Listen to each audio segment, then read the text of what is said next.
여러분 안녕하십니까? 목요일 아침 뉴스광장입니다. 하루 신규 확진자 수가 어제 300명을 넘어섰습니다. 0시 기준이긴 하지만 그런 추세가 오늘도 이어질 가능성 높습니다. 취재기자 연결합니다. 이화진 기자, 결국 다시 300명대로 올라왔어요.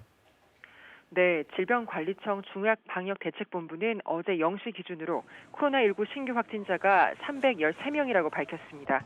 이 가운데 국내 발생 신규 확진자는 245명이고 해외 유입 사례는 68명입니다.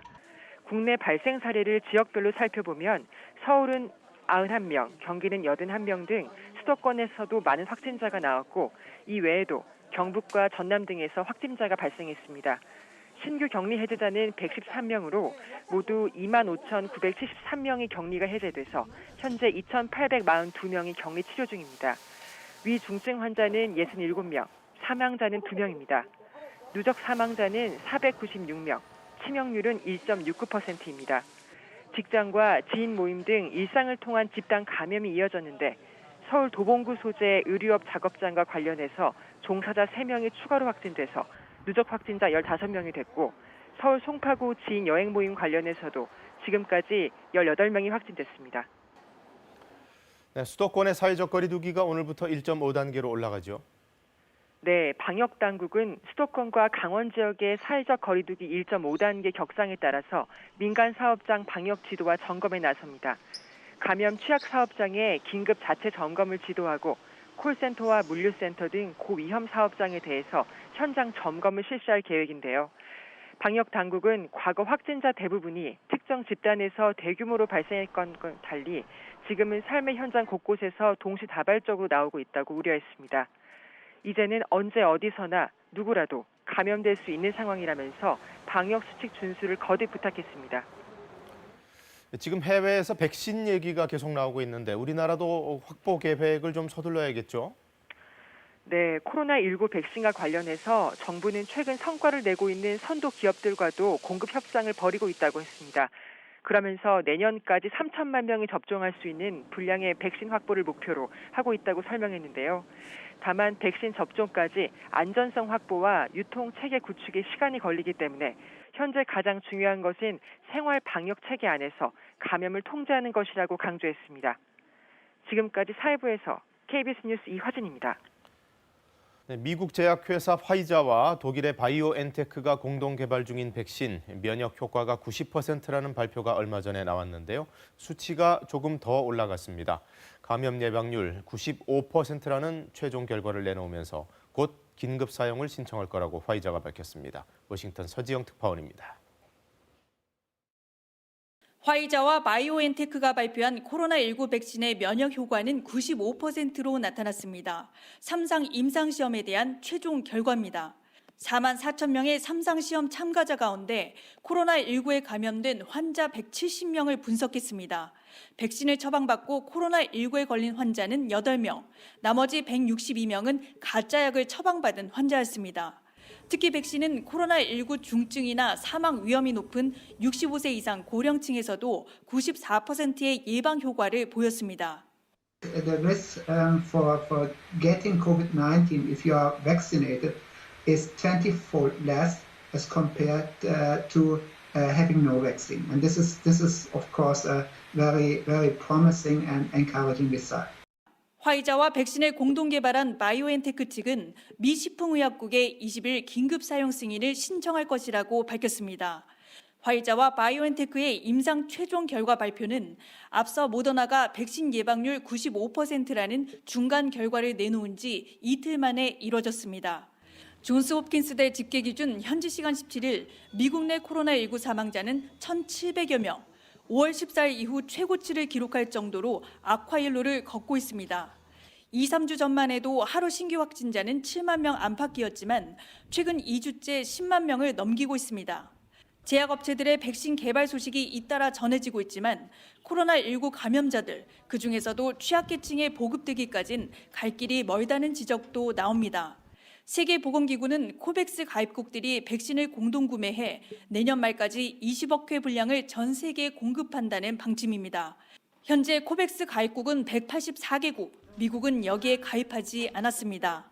워싱턴에서 KBS 뉴스 서지영입니다. 유엔 산하의 인권담당위원회가 북한 인권 결의안을 채택했습니다. 북한의 인권 침해를 비판하고 책임자들 처벌을 촉구하는 내용인데요. 북한 측은 정치 군사적 대결의 산물일 뿐이라며 강하게 반발했습니다. 뉴욕에서 한보경 특파원이 보도합니다. 인권을 담당하는 유엔 산하 제3위원회가 표결 없이 전원 동의 방식으로 북한의 인권 개선을 촉구하는 북한 인권 결의안을 채택했습니다. 이번 결의안은 기존 내용과 대부분 비슷하지만 코로나19 문제가 새롭게 포함됐습니다. 결의안은 코로나19 사태가 북한의 인권 상황에 미칠 악영향을 심각하게 우려한다면서 국제 인도주의 단체들의 활동을 허락하라고 북한에 촉구했습니다. 예년과 마찬가지로 북한의 인권 침해 실태에 관해선 강한 날을 세웠습니다. 결의안은 고문과 성폭력, 정치범 강제 수용소 등의 북한의 심각한 인권 상황을 국제형사재판소에 회부할 것과 이와 관련해 가장 책임 있는 자들을 추가 제지할 것을 안전보장이사회에 권고했습니다. 국제형사재판소 회부와 책임자 처벌 촉구는 지난 2014년부터 결의안에 포함됐습니다. 김성 유엔 주재 북한 대사는 이번 결의안을 단호히 반대한다며 진정한 인권 보호와는 무관한 반북 정치 군사적 대결의 산물이라고 반발했습니다. 김 대사는 또 인간 쓰레기 탈북자들이 날조한 거짓된 허구 정보를 적국이 짜깁게 한 것이라고 결의안을 강한 어조로 비판했습니다. 북한 인권 결의안은 지난 2005년부터 한 해도 빠짐없이 채택돼 왔으며 다음 달 본회의에 상정될 예정입니다. 이번 결의안에는 지난 9월 서해상에서 발생한 공무원 피격 사건에 대해서는 구체적 언급은 없었지만 북한을 규탄하고 유가족 보상을 촉구한다는 북한 인권 특별 보고관의 보고는 받아들인다고 명시했습니다. 유엔의 북한 인권 결의안은 매년 유럽연합이 주도해 오고 있습니다. 이번에는 40여 개 나라가 공동 제안했는데 우리나라는 지난해에 이어 올해도 이 공동 제안국의 이름을 올리지는 않고 전원 동의에만 참여했습니다. 뉴욕에서 KBS 뉴스 한보경입니다. 이인영 통일부 장관이 취임 이후 처음으로 KBS와 인터뷰를 했습니다. 바이든 당선인의 대북 접근 방식이 우리와 다르지 않다고 본다면서 코로나19가 진정되면 북한의 공식 만남을 제안하겠다고 밝혔습니다. 최상의 대화를 준비하겠다고도 했습니다. 유동엽 기자의 보도입니다. 트럼프 대통령의 대북 정책이 무의미했다고 평가한 바이든 당선인의 지난 2월 언론 인터뷰. 이인영 통일부 장관은 바이든 당선인의 접근 방식이 오히려 우리 정부와 다르지 않다고 평가했습니다.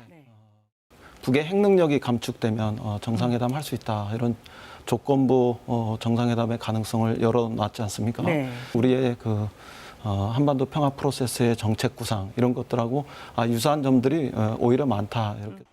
미 행정부 교체기 늘 반복되어 오던 북한의 도발. 이번에는 없지 않을까 기대한다며 북한의 자제를 권했습니다. 미사일이나 핵을 가지고 이렇게 긴장을 통해서 접근해 오는 방식보다는 식탁 위에 냉면을 차려놓고 유연하게 대화 협상으로 나오는 것이 더 좋은 효과와 합리적 접근을 할 수 있다. 이렇게 저는 권하고 싶습니다. 통일부 장관으로서 군사적 긴장보다는 평화회담 분위기가 많아지길 원한다고 말했습니다. 그러면서 북한에 공개적이고 공식적인 접촉을 제안할 생각이라고 말했습니다. 어떤 장소, 어떤 시간도 좋으니까요. 북이 응하기만 한다면 저는 최상의 대화를 할 준비를 하고 있습니다. 코로나 상황이 조금 더 진정되면 그 정식으로 북에 대화하자 이렇게 제안할 생각도 있습니다.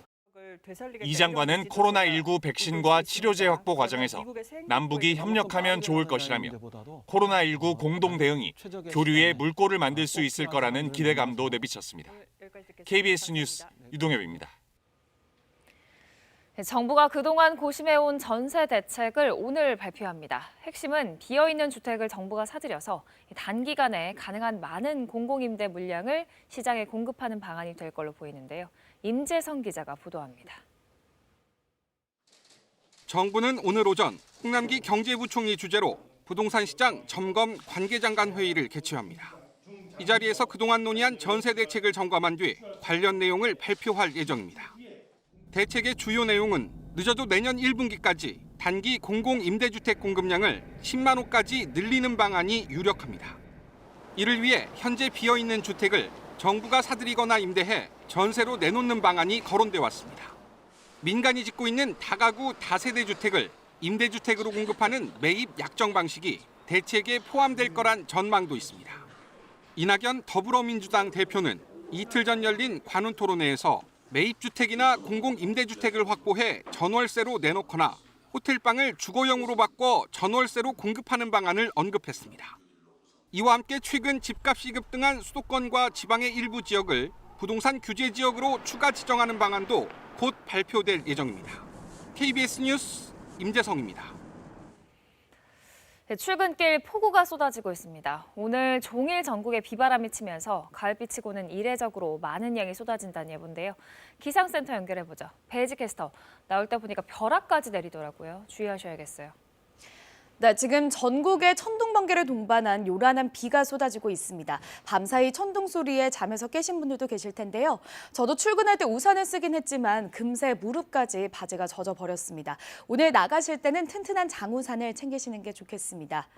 이렇게 갑자기 이례적인 폭우가 쏟아지는 이유는 남서풍 때문입니다. 남서풍이 불어오면서 기온은 끌어올렸지만 기존에 있던 찬 공기와 부딪히면서 강한 비구름을 만들어낸 건데요. 이 때문에 오늘 낮까지 천둥 번개를 동반한 강한 비가 쏟아질 것으로 예상되고요. 밤이면 비가 대부분 그치겠지만 충청과 호남 내륙 지역은 내일 새벽까지도 빗방울이 떨어지는 곳이 있겠습니다. 오늘 수도권과 강원 영서, 충청과 경북 북부 내륙 지역, 호남과 지리산 부근, 경남 남해안 지역과 제주 산지, 제주 남부에는 30에서 최고 80mm 정도의 많은 비가 내리겠고요. 그 밖의 지역에서도 5에서 50mm 정도의 비가 예상됩니다. 그리고 바람도 강하게 불고 있는데요. 동해안과 서해안 지역에는 강풍주의보가 발효 중인 가운데 해상에서는 물결도 최고 4에서 5m까지 거세게 일겠습니다. 비가 내리면 기온도 크게 떨어질 것으로 예상됩니다. 오늘 곳곳에 비가 내린 가운데 현재 기온은 어제 아침보다 더 높아서 포근하지만 낮 동안에는 서울이 17도, 대구 20도, 광주 20도로 아침 기온보다는 조금 떨어지겠습니다. 날씨 전해드렸습니다.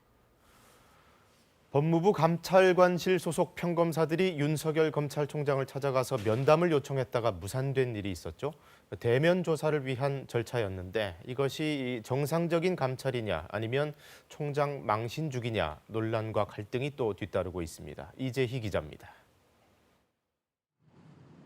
그제 오후 법무부 감찰관실 소속 검사 2명이 대검찰청을 찾아 윤석열 총장 면담을 요청했습니다. 19일 오후 2시에 윤 총장을 대면 조사하겠다는 감찰 일정을 알리고 방문 조사 예정서를 직접 전달하기 위해서였습니다. 법무부는 현재 윤 총장의 언론사주 회동 의혹에 대해 감찰을 진행하고 있고 옵티머스 무혐의 처분과 라임 로비 의혹 수사와 관련해서는 대검 감찰부와 합동 감찰 중입니다. 하지만 대검 측은 면담 요청을 거부했습니다. 대신 절차에 따라 설명을 요구하면 서면으로 답변하겠다는 입장을 전달하고 가져온 서류도 돌려보냈습니다. 이런 상황이 알려지면서 대검 내부에서는 윤 총장 망신주기 아니냐는 불만도 나오고 있습니다. 법무부 감찰 규정에 감찰에 필요한 자료 요청은 충분한 준비 기간을 주도록 하는 등 평검사가 감찰을 받아도 소명서를 받고 자료를 제출하는 절차를 거치는데 총장을 감찰 조사하겠다면서 사전 조율 없이 공문부터 들고 왔다는 겁니다. 윤 총장에 대한 기습적인 대면 조사라는 논란까지 일자 법무부는 지난 월요일 총장 비서관에게 원하는 조사 일정을 알려달라고 물었지만 대검 측이 답변을 거부했다고 밝혔습니다. 또 방문 당일 오전 방문 의사를 밝히고 오후에 검사들이 찾아갔지만 서류 접수를 거부당했다며 대검 측의 비협조를 비판했습니다. 법무부는 이달 초 중요사항 감찰 시 감찰위원회의 자문을 받아야 한다고 돼 있던 규정을 받을 수 있다는 임의 규정으로 개정해 윤 총장 관련 감찰을 위한 게 아니냐는 관측이 나오기도 했습니다. KBS 뉴스 이재입니다. 공수처장 후보 추천위원회가 어제 최종 후보 2명을 정하지 못하고 사실상 활동을 마친다고 발표했습니다. 민주당은 곧바로 공수처법 개정에 나서겠다고 했고 국민의힘은 추천위원회를 다시 열라고 요구했습니다. 김지숙 기자입니다. 공수처장 후보 추천위가 최종 후보 추천에 실패하고 사실상 활동을 종료했다고 밝혔습니다. 4시간 반 넘는 회의에서 3차례 표결을 통해 후보를 4명까지는 압축했지만 추천위원 7명 가운데 6명 이상의 동의를 얻도록 돼 있는 2명을 가리는 데는 실패했습니다. 초대 공수처장에 대한 국민적 기대를 충족시키지 못해드린 점에 대해서 국민 여러분께 송구스럽고 죄송합니다. 마지막까지 논의됐던 4명은 추미애 장관 추천 전현정 변호사와 대한변협 추천의 김진욱 헌재 선임연구관, 한명관 변호사, 이건리 국민권익위 부위원장입니다. 이 가운데 전 변호사와 김 연구관은 5명의 동의를 얻었던 걸로 전해졌습니다. 야당 측 위원들은 회의를 다시 열자고 했지만 다른 위원들은 더 이상 회의가 무의미하다며 반대해 부결됐습니다. 일종의 행정기구인데 자진해서 사실상 활동을 종료한다라는 거는 제가 보기에는 법리적으로도 맞지 않는 거다. 저희들은 굉장히 유감이고. 추천위는 지난 회의 때 후보들에게 추가 소명 자료를 요청해 검토했습니다. 여기엔 부동산 등 재산 관련 자료와 변호사 사건 수입 내역, 또 최근 검찰과 법무부의 갈등 등에 대한 입장이 포함됐습니다. 어제까지 공수처장 후보 추천을 끝내야 한다고 했던 민주당은 사실상 국민의힘 반대로 좌절됐다며 즉각 공수처법을 개정하겠다고 했습니다. 반면 국민의힘은 추천위 자진 해체는 민주당이 공수처장 추천을 마음대로 하겠다는 법치 파괴 행위라며 추천위원들에게 회의에 복귀하라고 요구했습니다. KBS 뉴스 김지숙입니다. 서울제약학교의 비정규직 노조가 오늘부터 이틀 동안 총파업에 들어갑니다. 퇴직연금 제도 변경과 정규직과의 차별 해소가 핵심 내용인데요. 참가자 상당수가 급식 조리사 등이어서 일선 학교 급식의 차질도 예상되고 있습니다. 박희봉 기자입니다. 서울시 교육청 천막농성장에 조합원들이 모였습니다. 퇴직연금 제도 개선을 요구하는 피켓 시위입니다. 조합원들의 천막농성은 오늘로 11일째입니다. 고용주가 해마다 일정액을 적립하면 노동자가 이를 투자해 수익을 얻는 확정 기여형에서 퇴직 전 3달의 평균 임금의 근속 개월수를 곱해 퇴직금을 정하는 확정 급여형 전환이 핵심 요구입니다. 같은 조건으로 10년을 근무하면 DC냐 DB냐의 퇴직금 적립 방토에 따라서 2천만 원 가량이 금액의 차이가 납니다. 급식비와 복지비, 명절 상여금에 대한 정규직과의 차별 해소도 쟁점 사항입니다. 지난 4월부터 8달 동안 협상을 벌였지만 입장차를 좁히지 못한 상태. 서울시 교육청은 과도한 인건비 부담 때문에 노조의 요구를 그대로 수용할 수는 없다는 입장입니다. 이에 따라 노조는 오늘부터 이틀 동안 총파업에 들어갑니다. 전국 초등 돌봄 전담사들이 총파업을 벌인 지 약 2주 만입니다. 전체 조합원 11,000여 명 가운데 2,000여 명의 참여가 예상되는데 이 중 700여 명은 급식조리사와 영양사입니다. 노조 측은 서울 지역 전체 학교 가운데 3분의 1가량의 학교에서 급식이 중단될 것이라고 주장했습니다. 서울시 교육청은 오늘 파업으로 학교의 급식 차질이 빚어지는 경우 대체 급식을 실시하거나 단축 수업 등을 시행할 방침입니다. 파업 참가자 범위가 아직 불분명한데요. 일단 큰 문제는 없을 거라고 생각합니다. 그래서 아마도 학부모님들이나 이런 분들이 걱정하시는 일은 생기지 않을 거라고 생각하고요. 한편 교총은 이번 파업으로 학생들의 피해가 우려된다며 노조법상 필수 사업장에 학교도 포함시키자는 내용의 기자회견을 오늘 열 예정입니다. KBS 뉴스 박희봉입니다. 태국에서는 민주화 시위가 이어지는 가운데 의회가 이틀 동안 개헌안을 논의했는데요. 결국 채택이 무산됐습니다. 시위는 더 격렬해졌고 부상자도 속출했습니다. 방콕에서 김원장 특파원입니다. 시위대가 의사당 앞까지 밀고 들어왔습니다. 물대포가 다시 등장하고 올 들어 처음 최루탄까지 발사됐습니다. 여기에 민주화 시위대와 왕정개혁을 반대하는 이른바 왕당파 시위대와의 투석전까지 벌어졌습니다. 이 과정에서 최소 50여 명이 크고 작은 부상을 입었습니다. อย่าทำร้ายประชาชนครับผมเพราะว่าเงินเดือนหรือแม้แต่รถน้ำที่คุณฉีดเนี่ยก็มาจากภาษีของประชาชนทั้งนั้น 태국 의회는 7가지 개헌안 중 2개를 골라 추가로 논의하기로 했지만 시민단체들이 제시한 개헌안은 사실상 폐기됐습니다. 시민단체들은 총리의 퇴진과 지나치게 정부 여당에게 유리한 총선 제도의 개혁 등을 요구하고 있습니다. 자정을 가까운 시간까지 집회는 계속되고 있습니다. 특히 국회가 어제와 오늘 개헌안 채택에 실패했다는 소식이 전해지면서 더 많은 시민들이 거리로 쏟아져 나오고 있습니다. 시위가 장기화되면서 시위대는 점점 조직화되고 있습니다. 최루액을 씻을 식염수를 공급하는 시민들이나 부상자를 치료하는 시민들, 또 식사나 물을 제공하는 시민들도 많습니다.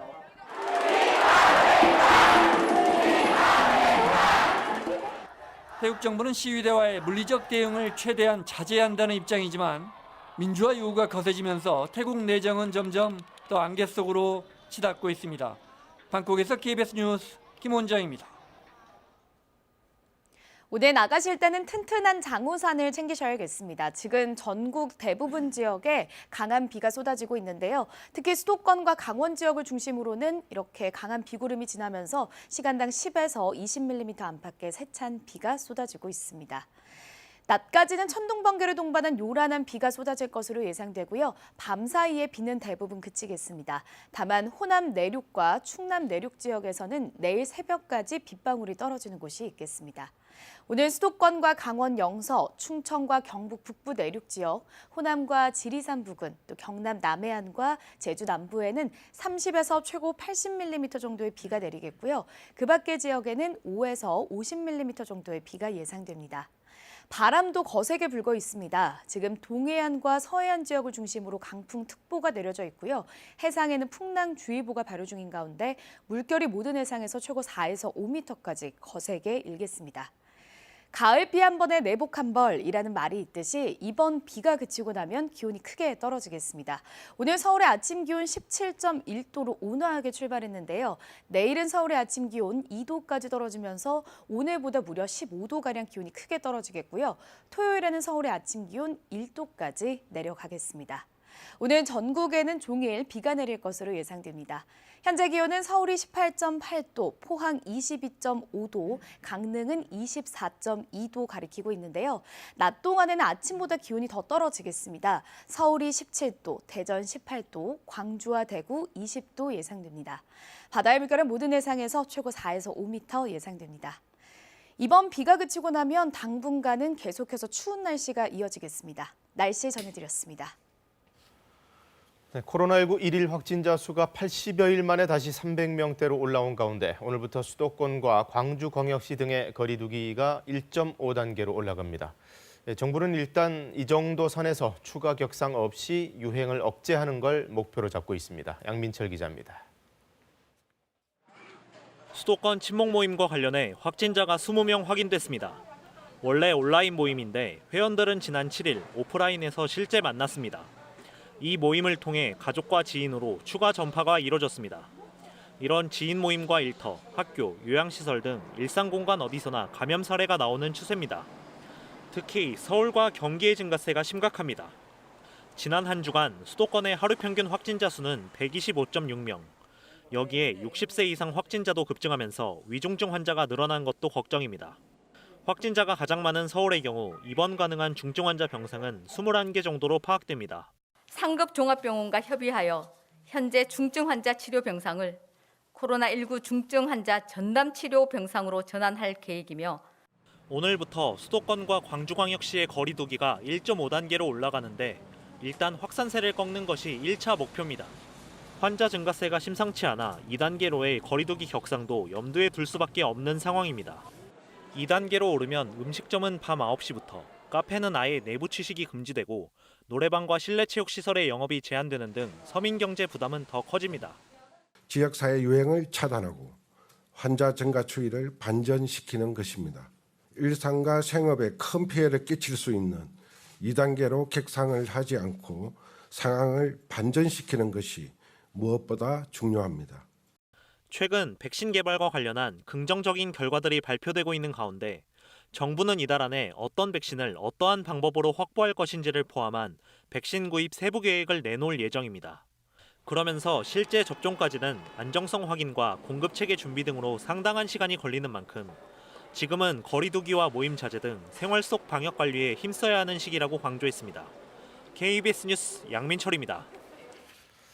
네, 요즘 의료진 감염이 잇따르고 있는 광주 전남 지역에서는 거점 병원들이 잇따라 동일 집단 격리 조치가 내려지고 진료 중단 사태가 빚어지고 있습니다. 지역 의료 공백이 당장 우려되는데요. 하선아 기자가 취재했습니다. 응급실 간호사가 코로나19 확진 판정을 받은 목포 기독병원. 곧바로 외래 진료를 중단하고 환자들도 퇴원을 미룬 채 무기한 대기에 들어갔습니다. 꼭 약이 필요하신 분들은 우리가 전화 진료라든지 이런 걸 통해서 하고 있는 상황입니다. 그리고 응급실로 오는 환자들 같은 경우는 인근에 있는 한국병원이나 중앙병원으로 환자를 지금 현재 안내하고 있는 상태입니다. 춘천중앙병원과 화순 전남대병원에서도 간호사들이 잇따라 확진 판정을 받으면서 일부 병동에 격리 조치가 내려졌습니다. 이보다 앞서 진료 중단에 들어간 전남대병원 본원 입원 환자들의 전원 조치에도 차질이 생겼습니다. 광주와 전남 지역 의료진 210여 명이 자가격리 조치에 들어가면서 의료 공백도 현실화되고 있습니다. 광주와 전남 지역 병원 4곳의 중증 환자 병상은 57개가 남아있고 화순 전남대병원은 간호사 인력 부족으로 활용하지도 못하는 실정입니다. 광주시는 오늘 회의를 열어 전남대병원 진료 중단 등에 대한 대책을 논의하기로 했습니다.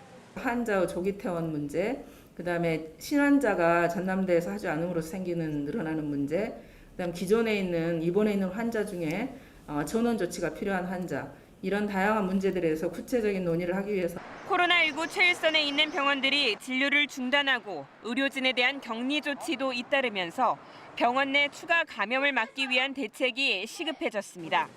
KBS 뉴스 하선아입니다. 네, 코로나19 때문에 바이오 헬스 산업이 차세대 핵심 산업으로 새삼 더 주목받고 있습니다. 세계 시장의 경쟁도 치열해질 텐데요. 우리 정부는 2023년까지 10조 원 규모의 민간 투자를 유도하는 등 바이오 산업 생태계를 선제적으로 구축하겠다고 밝혔습니다. 김유대 기자입니다. 코로나19 확산 속 전 세계 100여 개 국가로 수출된 한국산 진단키트. 올해 초만 해도 수출이 거의 없었지만 9월 한 달 동안 3억 2천만 달러가 수출되는 등 실적이 급증했습니다. 여기에 힘입어 올해 의약품과 의료기기 수출 역시 사상 처음으로 100억 달러를 이미 돌파했습니다. 정부는 가파른 성장세를 보이고 있는 이런 바이오 헬스 분야를 미래의 유망 산업으로 보고 집중 육성하겠다는 계획을 밝혔습니다.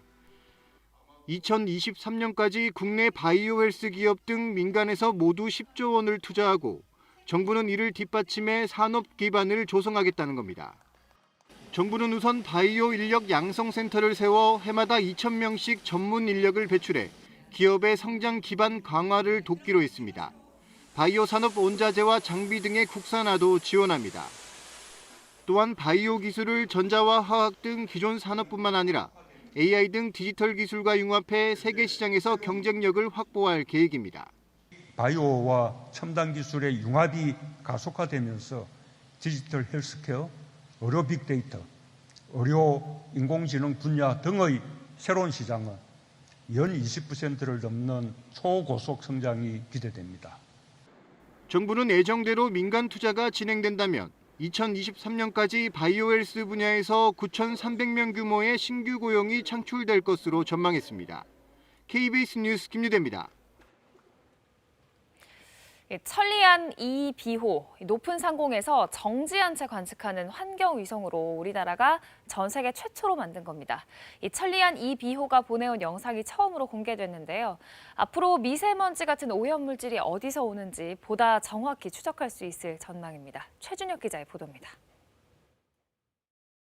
국외에서 들어온 미세먼지에 국내 발생 미세먼지가 더해지면서 오늘 한반도 서쪽 지역에 대기질이 탁했습니다. 같은 날 천리안 2비호가 촬영한 사진입니다. 짙은 붉은색 띠가 중국 대륙 동쪽에 집중돼 있습니다. 시간이 흐르면서 한반도 서쪽을 중심으로 붉은색 표시가 점차 증가합니다. 중국 쪽에서 유입되는 황사와 고농도 미세먼지를 고스란히 잡아낸 겁니다. 천리안 2비호의 첫 성과입니다. 오염물질의 시간대별 영상을 통해서 오염물질의 발생원, 이동, 분포 현황을 확인할 수 있습니다. 천리안 2비호의 임무는 아시아 지역 대기질 관측. 성능과 활용성은 미국과 유럽의 환경위성보다 앞선다는 평가입니다. 낮은 궤도에서 지구를 빙빙 도는 미국, 유럽의 환경위성이 하루 한 번 관측하는 반면 천리안 2비호는 36,000km 상공에 머물면서 동일 지역을 하루 평균 8번까지 관측할 수 있습니다. 대기 오염 물질이 어디에서 시작돼 어떤 경로로 이동하는지 추적하는 것도 가능하다는 얘기입니다. 한반도 미세먼지의 원인을 밝혀낼 중요한 단서를 제공해 줄 걸로 기대되는 이유입니다. 중국발 아니면 이제 고농도 미세먼지의 국외 유입 사례에 대한 연구는 앞으로 이제 향후 추진할 계획입니다. 천리안 이 비호의 운용 수명은 10년. 대기 관측 자료를 일반에 공개하는 건 내년 상반기부터 가능해질 것으로 예상됩니다. 정부는 천리안 이 비호의 관측 자료를 아시아 국가들과 공유해 공동 연구에도 활용할 계획입니다. KBS 뉴스 최준혁입니다. 반복되는 산재 사망 사고를 막기 위한 중대재해기업 처벌법을 놓고 민주당이 좀처럼 당 차원의 결론을 내지 못하고 있는데요. 고 김용균 씨의 어머니가 국회를 찾아 이번에 물러서면 사람들이 죽는다며 법 제정을 촉구했습니다. 김비치라 기자입니다. 고 김용균 씨의 어머니 김미숙 씨가 또다시 국회를 찾았습니다. 중대재해기업처벌법 대신 기존 산업안전보건법을 개정하려는 움직임을 멈춰달라는 겁니다. 원청 처벌을 명확히 하지 않고 징벌적 손해배상도 없는 산안법 개정만으론 제2의 김용균을 막을 수 없다고 호소했습니다.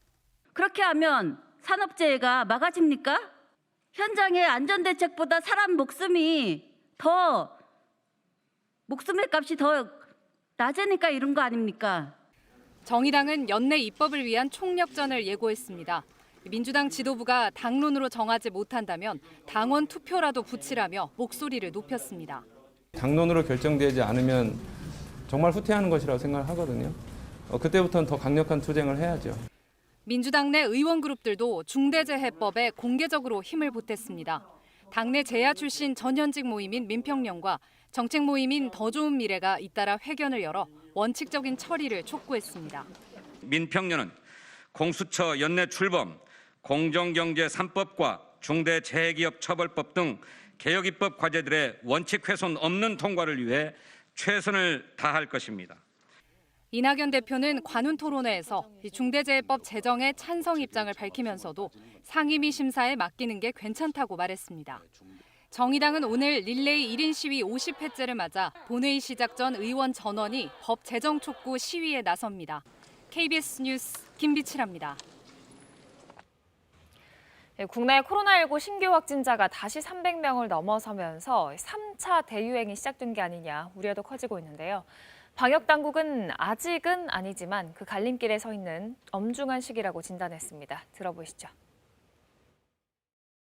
지금은 지역사회 유행이 본격화되며 대규모 재유행의 기로에 선 시점입니다. 저희도 이 확진자 수가 늘어나는 것에 대해서는 엄중한 시기다 이렇게 보고 있고요.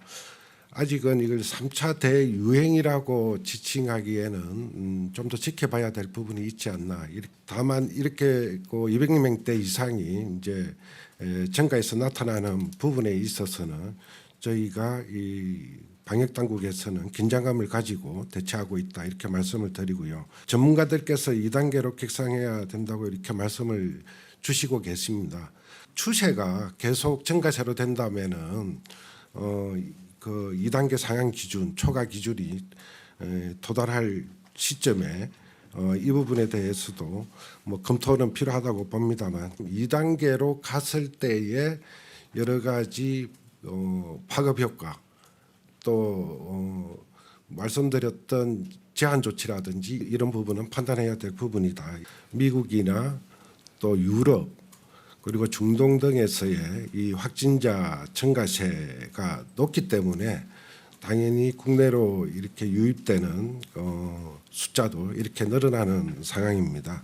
특별한 요인이라고 말씀드린다면은 외국에서의 겨울철 동안에 요 확진자 수가 대폭 증가하는 그런 부분 때문에 늘어나는 게 아닌가 이렇게 보고 있습니다. 저희가 그 수도권에 지난번에 확산될 때 중환자 전담 치료 병상을 확보를 하면서 지금까지는 안정적으로 운영되고 있는 상황입니다. 중환자 병상 가동률이 60%가 안 되는 상황이기 때문에 아직까지는 큰 문제가 없는데 어떤 중환자들이 그 어제 오늘 그 좀 증가 추세가 늘어나고 있기 때문에 그런 차원에서 중환자 전담 병상을 더 확보하는 방안을 검토를 하고 있습니다. 강원도 같은 경우에 지금 중환자 병상이 2개밖에 없기 때문에 강원도 자체적으로 강원대병원에 중환자 전담 병상 4개를 추가적으로 확보하는 방안을 추진을 하고 있고 그 인근 지역인 경기, 서울과 공동으로 수도권 공동 병상 활용 방안도 검토를 하고 있는 상황입니다. 그래서 코로나19 관련 국제 소식 전해드립니다. 최근 미국에선 신규 확진자 수가 2주일째 10만 명대를 기록하며 심각한 확산세를 보이고 있는데요.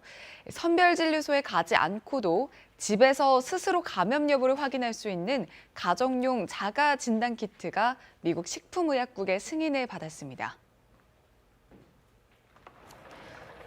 미국 식품의약국 FDA가 가정에서 스스로 코로나19 감염 여부를 확인할 수 있는 진단 키트의 긴급 사용을 승인했습니다.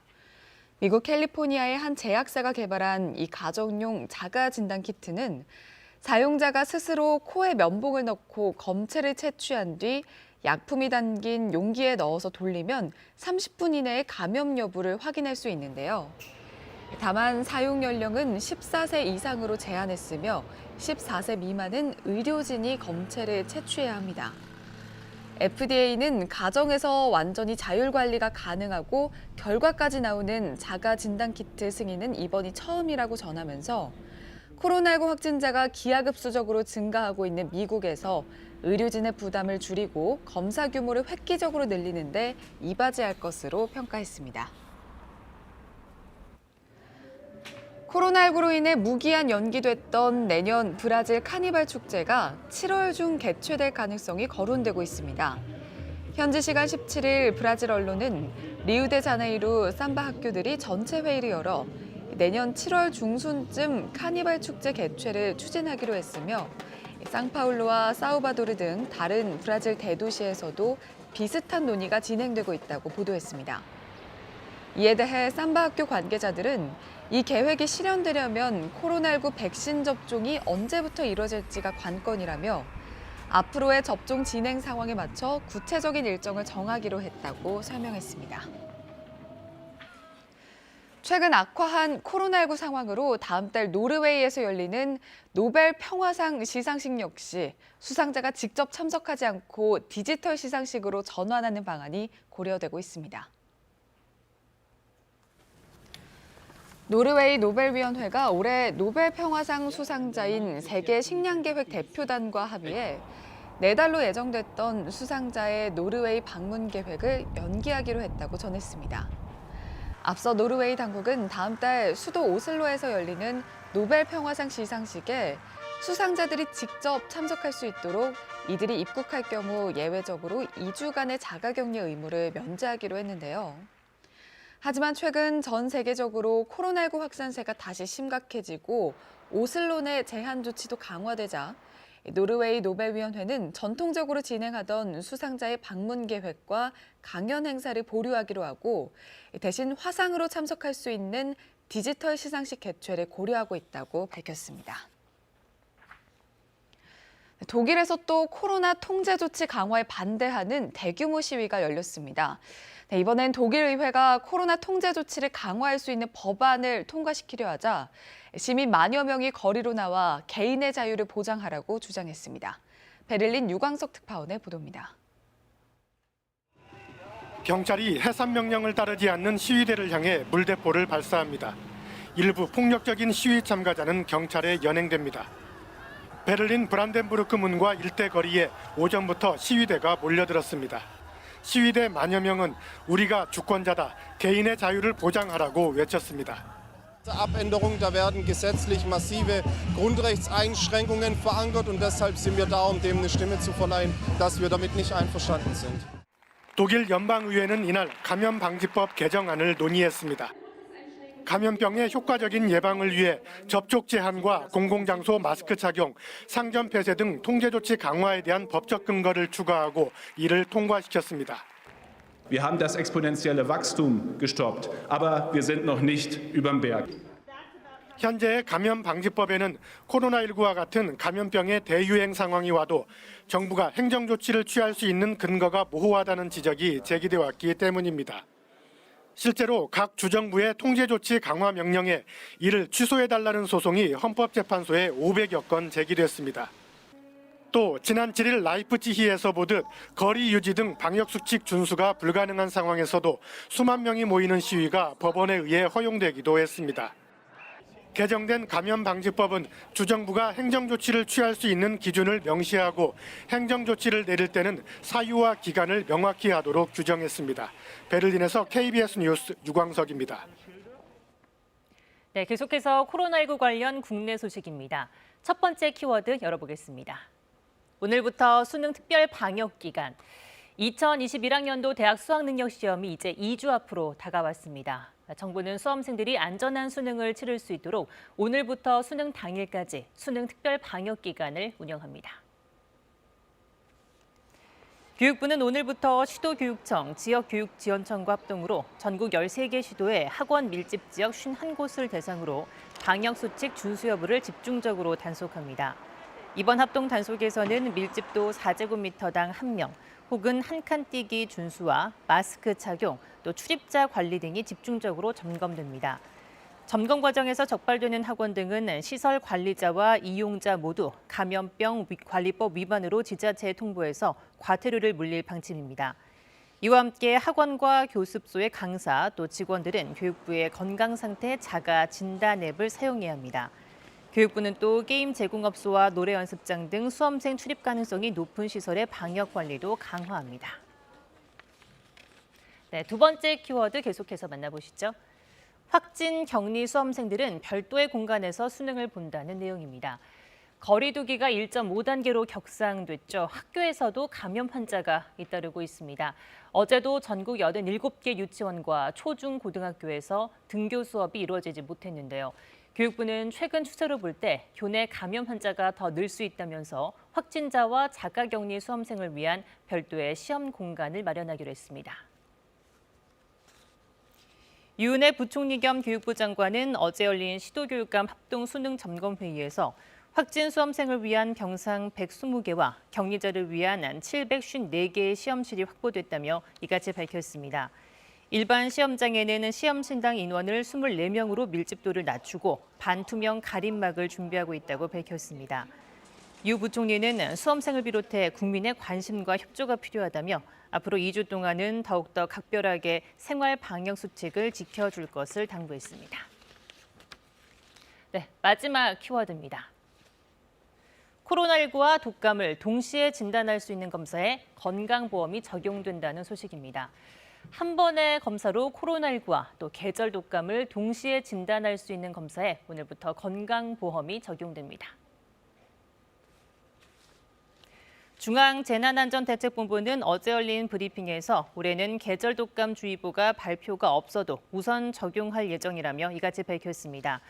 검사 비용은 8만 원에서 9만 원 내외인데 건강보험이 적용되면 본인 부담금은 질병관리청의 진단검사 예산이 지원됩니다. 건강보험 적용을 받는 경우는 코로나19와 독감과 관련해 임상 증상이 있다고 진단받았을 때 한 번, 그리고 담당 의사의 판단에 따라 추가 한 번을 지원받을 수 있습니다. 지금까지 코로나 Q&A였습니다. 네, 일본이 내년에 도쿄올림픽을 강행하고 심지어 관중들을 입장시켜서 경기를 열겠다고 발표한 직후 공교롭게도 코로나19 확진자가 폭증하고 있습니다. 하루 확진자 수가 2,000명을 넘겼고 도쿄에서도 최다 확진 기록이 나왔는데 일본 국민들 지금 올림픽이 중요하냐 여론이 싸늘합니다. 황현택 특파원입니다. 도쿄올림픽 주경기장 시찰에 나선 바흐 IOC 위원장. It's very emotional. It has a lot of atmosphere already, even now when it's empty. 같은 시각 경기장 밖에선 시민들이 현수막을 내걸고 대회 취소를 요구합니다.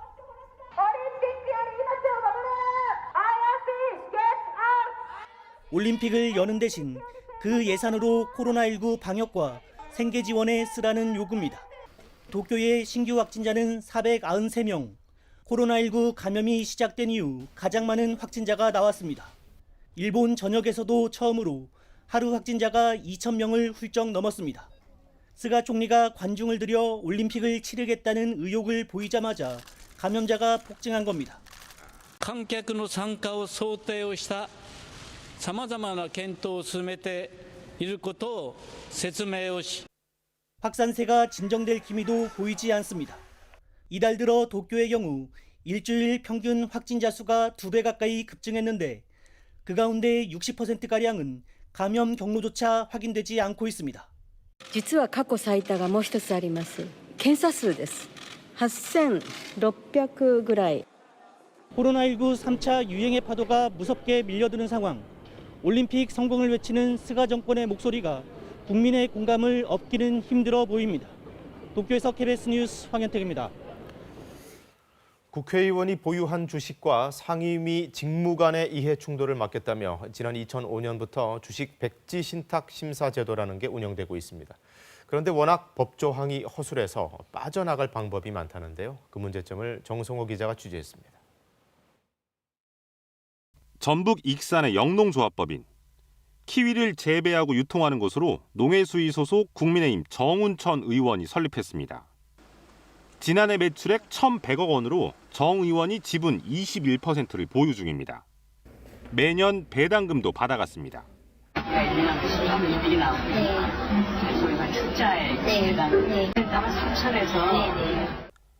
올해 산지 유통센터 공모에 선정돼 국비 33억 원을 지원받기도 했습니다. 그런데 공모를 주관한 곳은 농식품부, 농해수위 피감기관입니다. 농해수위 위원인 정 의원 직무와 관련성이 의심되는 법인이지만 주식 백지 신탁 심사위는 심사하지 않았습니다. 법 적용 대상이 상법상 회사로만 규정돼 영농조합은 빠져 있기 때문입니다. 상법상 법인이 아니고 민법상 조합이거든요. 저희 농장 12,000평을 출자를 한 거예요. 국회의원이 보유 주식과 이해충돌 가능성이 있는 법안을 제출해도 막을 길이 없습니다. 복지위 소속 국민의힘 이주환 의원. 지역구 사무실을 찾아갔더니 이 의원이 바로 옆 사무실에서 나옵니다. 자신이 대주주인 건설사입니다.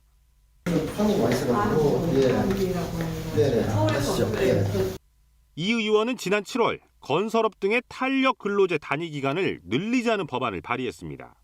건설업계 이익에 들어맞아 결국 이 의원이 대주주인 사업체에도 도움이 되는 법안입니다.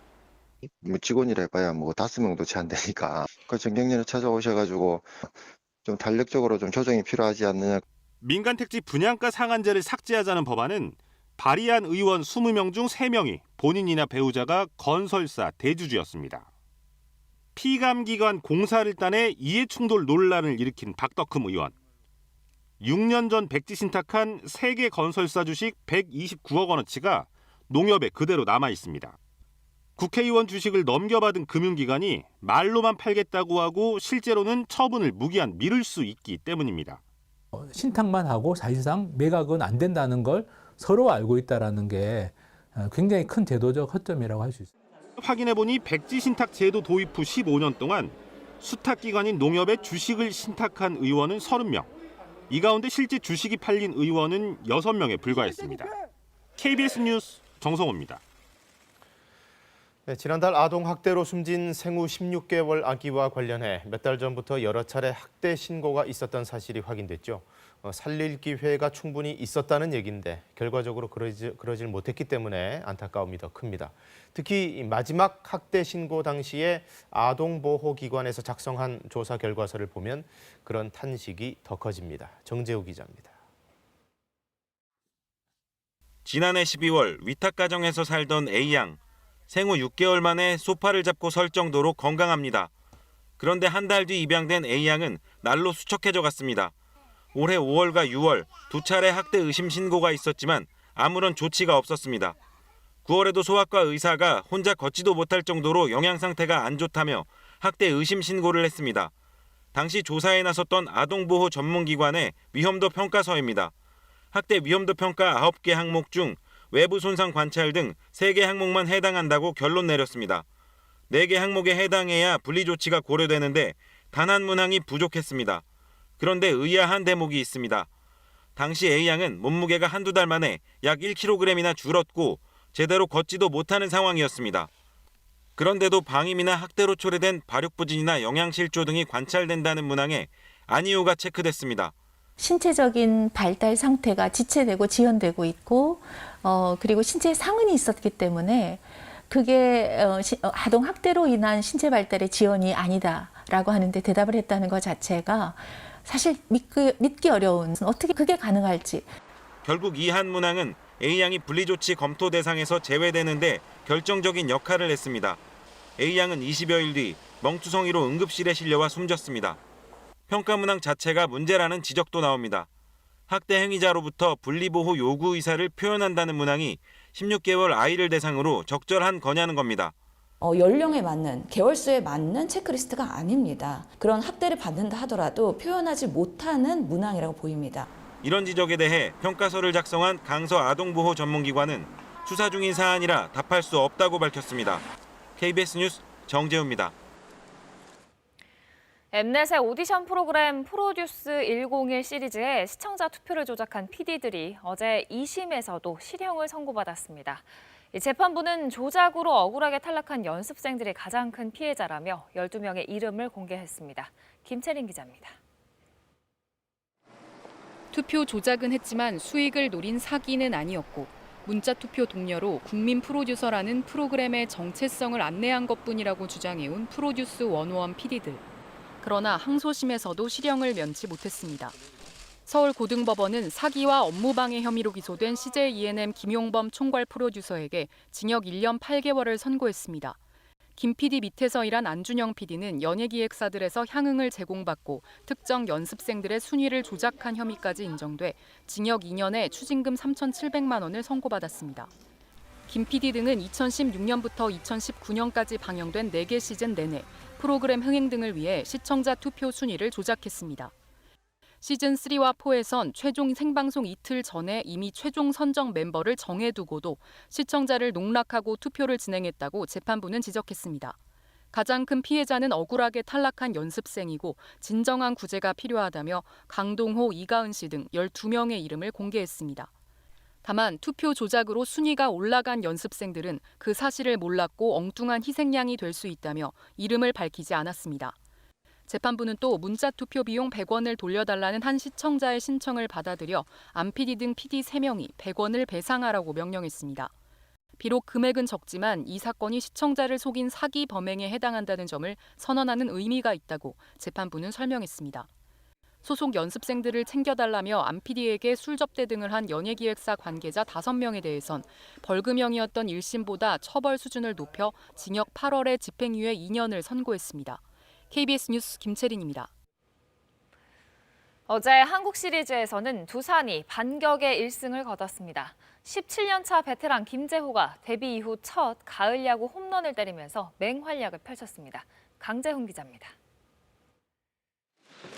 두산은 상대 수비 실책으로 행운의 선취점을 따냈습니다. 2회 초 1사 1-2루 상황에서 박건우가 내야 타구를 때렸습니다. 하지만 NC 3루수 박성민의 송구가 뒤로 빠졌고 김재호가 홈을 밟았습니다.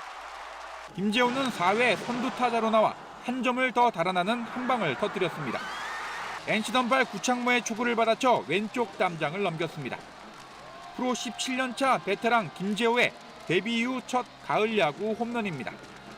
두산은 3대1로 앞선 4회 말 1사 만루의 위기도 호수비로 넘겼습니다. 알테어의 외야 뜬공 때 우익수 박건우가 3루 주자 양의지를 홈 송구로 잡아냈습니다. 김재호도 5회 감각적인 호수비로 힘을 보탰습니다. 이명기의 타구를 몸을 날려 잡아내 침착하게 병살타로 연결했습니다. 페르난데스의 쐐기포까지 더한 두산이 1패 뒤 귀중한 1승을 거뒀습니다. 3타수 2안타 2타점으로 공수에서 활약한 김재호는 2차전 MVP를 차지했습니다. 팀에 1승하는데 이렇게 보탬이 될 수 있어서 너무 기분 좋고 제 야구 인생에서 또 한 번 이렇게 데일리 MVP를 또 받을 수 있는 영광을 주셔서 너무 감사하고 너무 기분이 좋습니다. 네.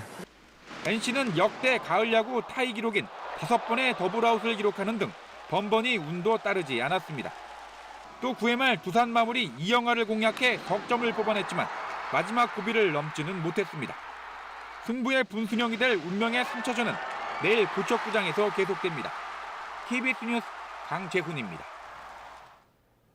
오늘 출근길은 조금 서둘러서 나오셔야겠습니다. 지금 전국에 비바람이 불고 있는데요. 서울 서남권 지역과 인천 그리고 인천과 가평 등지에는 호우주의보가 발효 중입니다. 오늘 낮까지는 천둥, 번개를 동반한 강한 비가 쏟아질 것으로 예상되고요. 밤 사이에는 비가 대부분 그치겠습니다. 다만 호남 내륙 지역과 충청 내륙 지역은 내일 새벽까지도 빗방울이 떨어지는 곳이 있겠습니다. 중부지방과 호남 지역, 또 경남 남해안 지역과 제주 남부에는 오늘 30에서 최고 80mm 정도의 비가 내리겠고요. 그 밖의 지역에는 5에서 50mm 정도의 비가 예상됩니다. 비가 그치고 나면 기온이 크게 떨어지겠는데요. 지금 동해안과 서해안 지역에는 강풍주의보가 발효 중인 가운데 바람이 거세게 불고 있습니다. 비가 그치고 나면 찬바람이 더 불어오면서 내일 아침에는 서울 기온이 2도까지 뚝 떨어지겠습니다. 날씨 전해드렸습니다. 네, 오늘도 코로나19 브리핑으로 뉴스광장 2부 시작하겠습니다. 어제 0시 기준 신규 확진자가 313명, 81일 만에 다시 하루 300명대를 넘어섰습니다. 국내 발생이 245명, 그리고 해외 유입이 68명이었는데요. 국내 지역별로 보면 서울이 91명, 경기도가 81명으로 여전히 수도권이 제일 많긴 한데 전남이나 경북 등에서도 다른 지역에서도 상당히 많이 나왔습니다.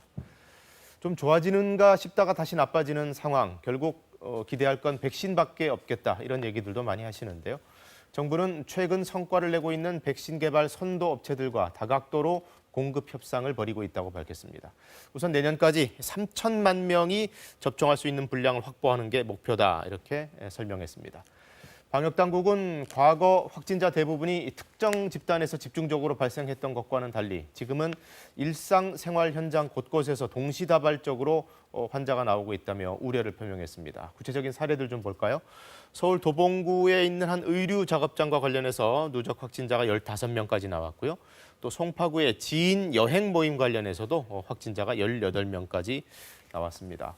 수도권 온라인 친목 모임과 관련해서는 지금까지 20명이 확진됐는데 역학조사 결과 지난 7일에 오프라인 모임이 있었고 그 6일 뒤에 첫 확진자가 발생한 데 이어 19명이 추가 확진 판정을 받았습니다.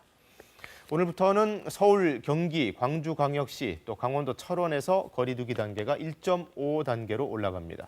인천 시내는 23일부터입니다. 해당 지역들은 식당 같은 시설에서 이용 인원이 제한되고 여러 가지 방역 수칙이 까다롭게 의무화되는데요. 그 내용은 우한솔 기자가 다시 한번 정리해드립니다. 마스크를 쓴 채 경기를 보는 관중들, 좌석은 한 칸씩 뛰어앉았습니다. 거리두기 1단계에서 50%의 관중만 입장할 수 있었기 때문입니다. 이러한 밀집도는 1.5단계가 시작되는 오늘부터는 30%로 줄여야 합니다. 또 대부분의 시설에서도 이용할 수 있는 인원수가 줄어듭니다. 우선 중점관리시설 9종은 시설 면적 4제곱미터당 1명으로 이용 인원이 제한됩니다. 특히 이 가운데 클럽 등 유흥시설은 춤추기나 좌석 간 이동이 금지되고 방문 판매 등 직접 판매 홍보관도 밤 9시 이후엔 운영 금지입니다. 노래 연습장은 음식을 먹을 수 없고 한 번 이용한 방은 소독하고 30분 뒤에 사용해야 합니다. 식당과 카페의 시설 면적이 50제곱미터 이상이면 테이블 간격을 1m로 띄우거나 테이블 사이에 칸막이를 설치해야 합니다. 일반 관리시설 14종도 4제곱미터당 1명으로 인원이 제한되고 이 가운데 영화관과 공연장, PC방 등은 일행간의 좌석을 띄어야 합니다. 또 실내 체육시설에서는 음식을 먹을 수 없습니다. 그 밖에 500명 이상 모임이나 행사에서는 마스크 쓰기 등 방역 수칙을 반드시 지켜야 합니다. 구호와 노래 등 감염 위험이 높은 행동을 하는 집회와 시위, 대규모 콘서트, 그리고 축제와 학술 행사는 100명 미만으로 인원이 제한됩니다. 정규 예배나 미사, 법회 등 종교 활동도 좌석 수의 30% 이내에서만 이용할 수 있고 모임과 식사는 금지됩니다. 학교도 밀집도를 3분의 2 이하로 줄여야 하고 국공립체육시설과 박물관 등도 50% 이내로 인원을 줄여야 합니다. KBS 뉴스 우한솔입니다. 모더나에 이어 화이자가 개발 중인 코로나19 백신도 면역 효과가 95%에 이른다는 최종 결과가 발표됐습니다. 두 회사가 연일 경쟁적으로 성과를 내고 있는데요. 특히 고령층의 예방 효과도 높은 것으로 나타나서 아주 고무적입니다. 워싱턴 서지영 특파원입니다. 화이자와 바이오엔테크가 발표한 코로나19 백신의 면역 효과는 95%로 나타났습니다. 3상 임상시험에 대한 최종 결과입니다. 4만 4천 명의 3상 시험 참가자 가운데 코로나19에 감염된 환자 170명을 분석했습니다. 백신을 처방받고 코로나19에 걸린 환자는 8명, 나머지 162명은 가짜약을 처방받은 환자였습니다. 특히 백신은 코로나19 중증이나 사망 위험이 높은 65세 이상 고령층에서도 94%의 예방 효과를 보였습니다. The risk for getting COVID-19 if you are vaccinated is 20-fold less as compared to having no vaccine. And this is of course a very promising and encouraging result. 화이자와 백신을 공동 개발한 바이오엔테크 측은 미 식품의약국에 20일 긴급 사용 승인을 신청할 것이라고 밝혔습니다. 화이자와 바이오엔테크의 임상 최종 결과 발표는 앞서 모더나가 백신 예방률 95%라는 중간 결과를 내놓은 지 이틀 만에 이뤄졌습니다. 존스홉킨스대 집계 기준 현지 시간 17일 미국 내 코로나19 사망자는 1,700여 명, 5월 14일 이후 최고치를 기록할 정도로 악화일로를 걷고 있습니다. 2, 3주 전만 해도 하루 신규 확진자는 7만 명 안팎이었지만 최근 2주째 10만 명을 넘기고 있습니다. 제약업체들의 백신 개발 소식이 잇따라 전해지고 있지만 코로나19 감염자들, 그중에서도 취약계층에 보급되기까진 갈 길이 멀다는 지적도 나옵니다. 세계보건기구는 코백스 가입국들이 백신을 공동 구매해 내년 말까지 20억 회 분량을 전 세계에 공급한다는 방침입니다. 현재 코백스 가입국은 184개국, 미국은 여기에 가입하지 않았습니다. 워싱턴에서 KBS 뉴스 서지영입니다. 유엔 산하의 인권담당위원회가 북한 인권 결의안을 채택했습니다. 북한의 인권 침해를 비판하고 책임자들 처벌을 촉구하는 내용인데요. 이 북한 측은 정치 군사적 대결의 산물일 뿐이라며 강하게 반발했습니다. 뉴욕 한보경 특파원이 보도합니다. 인권을 담당하는 유엔 산하 제3위원회가 표결 없이 전원 동의 방식으로 북한의 인권 개선을 촉구하는 북한 인권 결의안을 채택했습니다. 이번 결의안은 기존 내용과 대부분 비슷하지만 코로나19 문제가 새롭게 포함됐습니다. 결의안은 코로나19 사태가 북한의 인권 상황에 미칠 악영향을 심각하게 우려한다면서 국제 인도주의 단체들의 활동을 허락하라고 북한에 촉구했습니다. 예년과 마찬가지로 북한의 인권 침해 실태에 관해선 강한 날을 세웠습니다.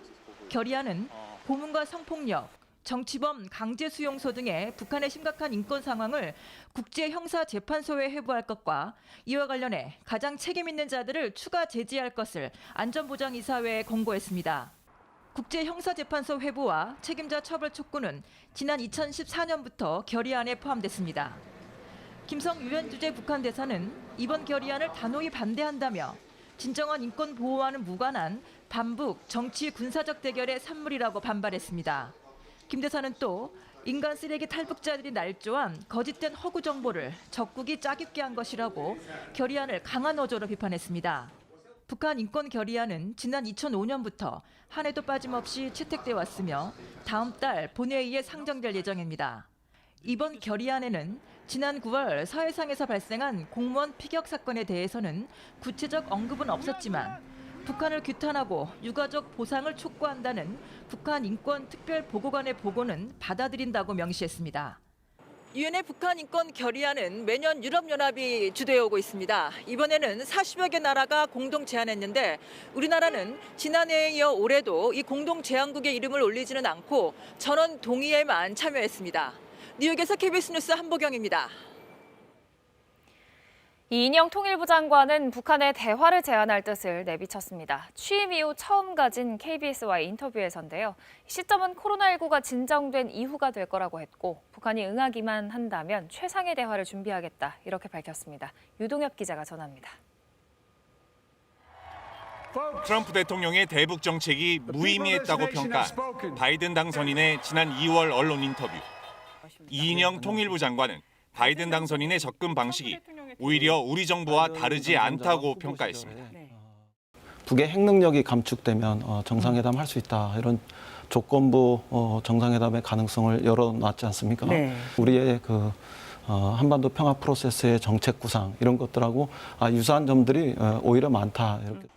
미 행정부 교체기 늘 반복되어 오던 북한의 도발. 이번에는 없지 않을까 기대한다며 북한의 자제를 권했습니다. 미사일이나 핵을 가지고 이렇게 긴장을 통해서 접근해 오는 방식보다는 식탁 위에 냉면을 차려놓고 유연하게 대화 협상으로 나오는 것이 더 좋은 효과와 합리적 접근을 할 수 있다. 이렇게 저는 권하고 싶습니다. 통일부 장관으로서 군사적 긴장보다는 평화회담 분위기가 많아지길 원한다고 말했습니다. 그러면서 북한에 공개적이고 공식적인 접촉을 제한할 생각이라고 말했습니다. 어떤 장소, 어떤 시간도 좋으니까요. 북이 응하기만 한다면 저는 최상의 대화를 할 준비를 하고 있습니다. 코로나 상황이 조금 더 진정되면 그 정식으로 북에 대화하자 이렇게 제안할 생각도 있습니다. 이 장관은 코로나19 백신과 치료제 확보 과정에서 남북이 협력하면 좋을 것이라며 코로나19 공동 대응이 교류의 물꼬를 만들 수 있을 거라는 기대감도 내비쳤습니다. KBS 뉴스 유동엽입니다. 정부가 오늘 또 한 번 전세 대책을 발표합니다. 비어있는 주택을 정부가 사들여서 빠른 시일 안에 10만 호의 공공임대 물량을 공급하는 방안이 유력합니다. 임재성 기자가 보도합니다. 정부는 오늘 오전 홍남기 경제부총리 주재로 부동산 시장 점검 관계장관 회의를 개최합니다.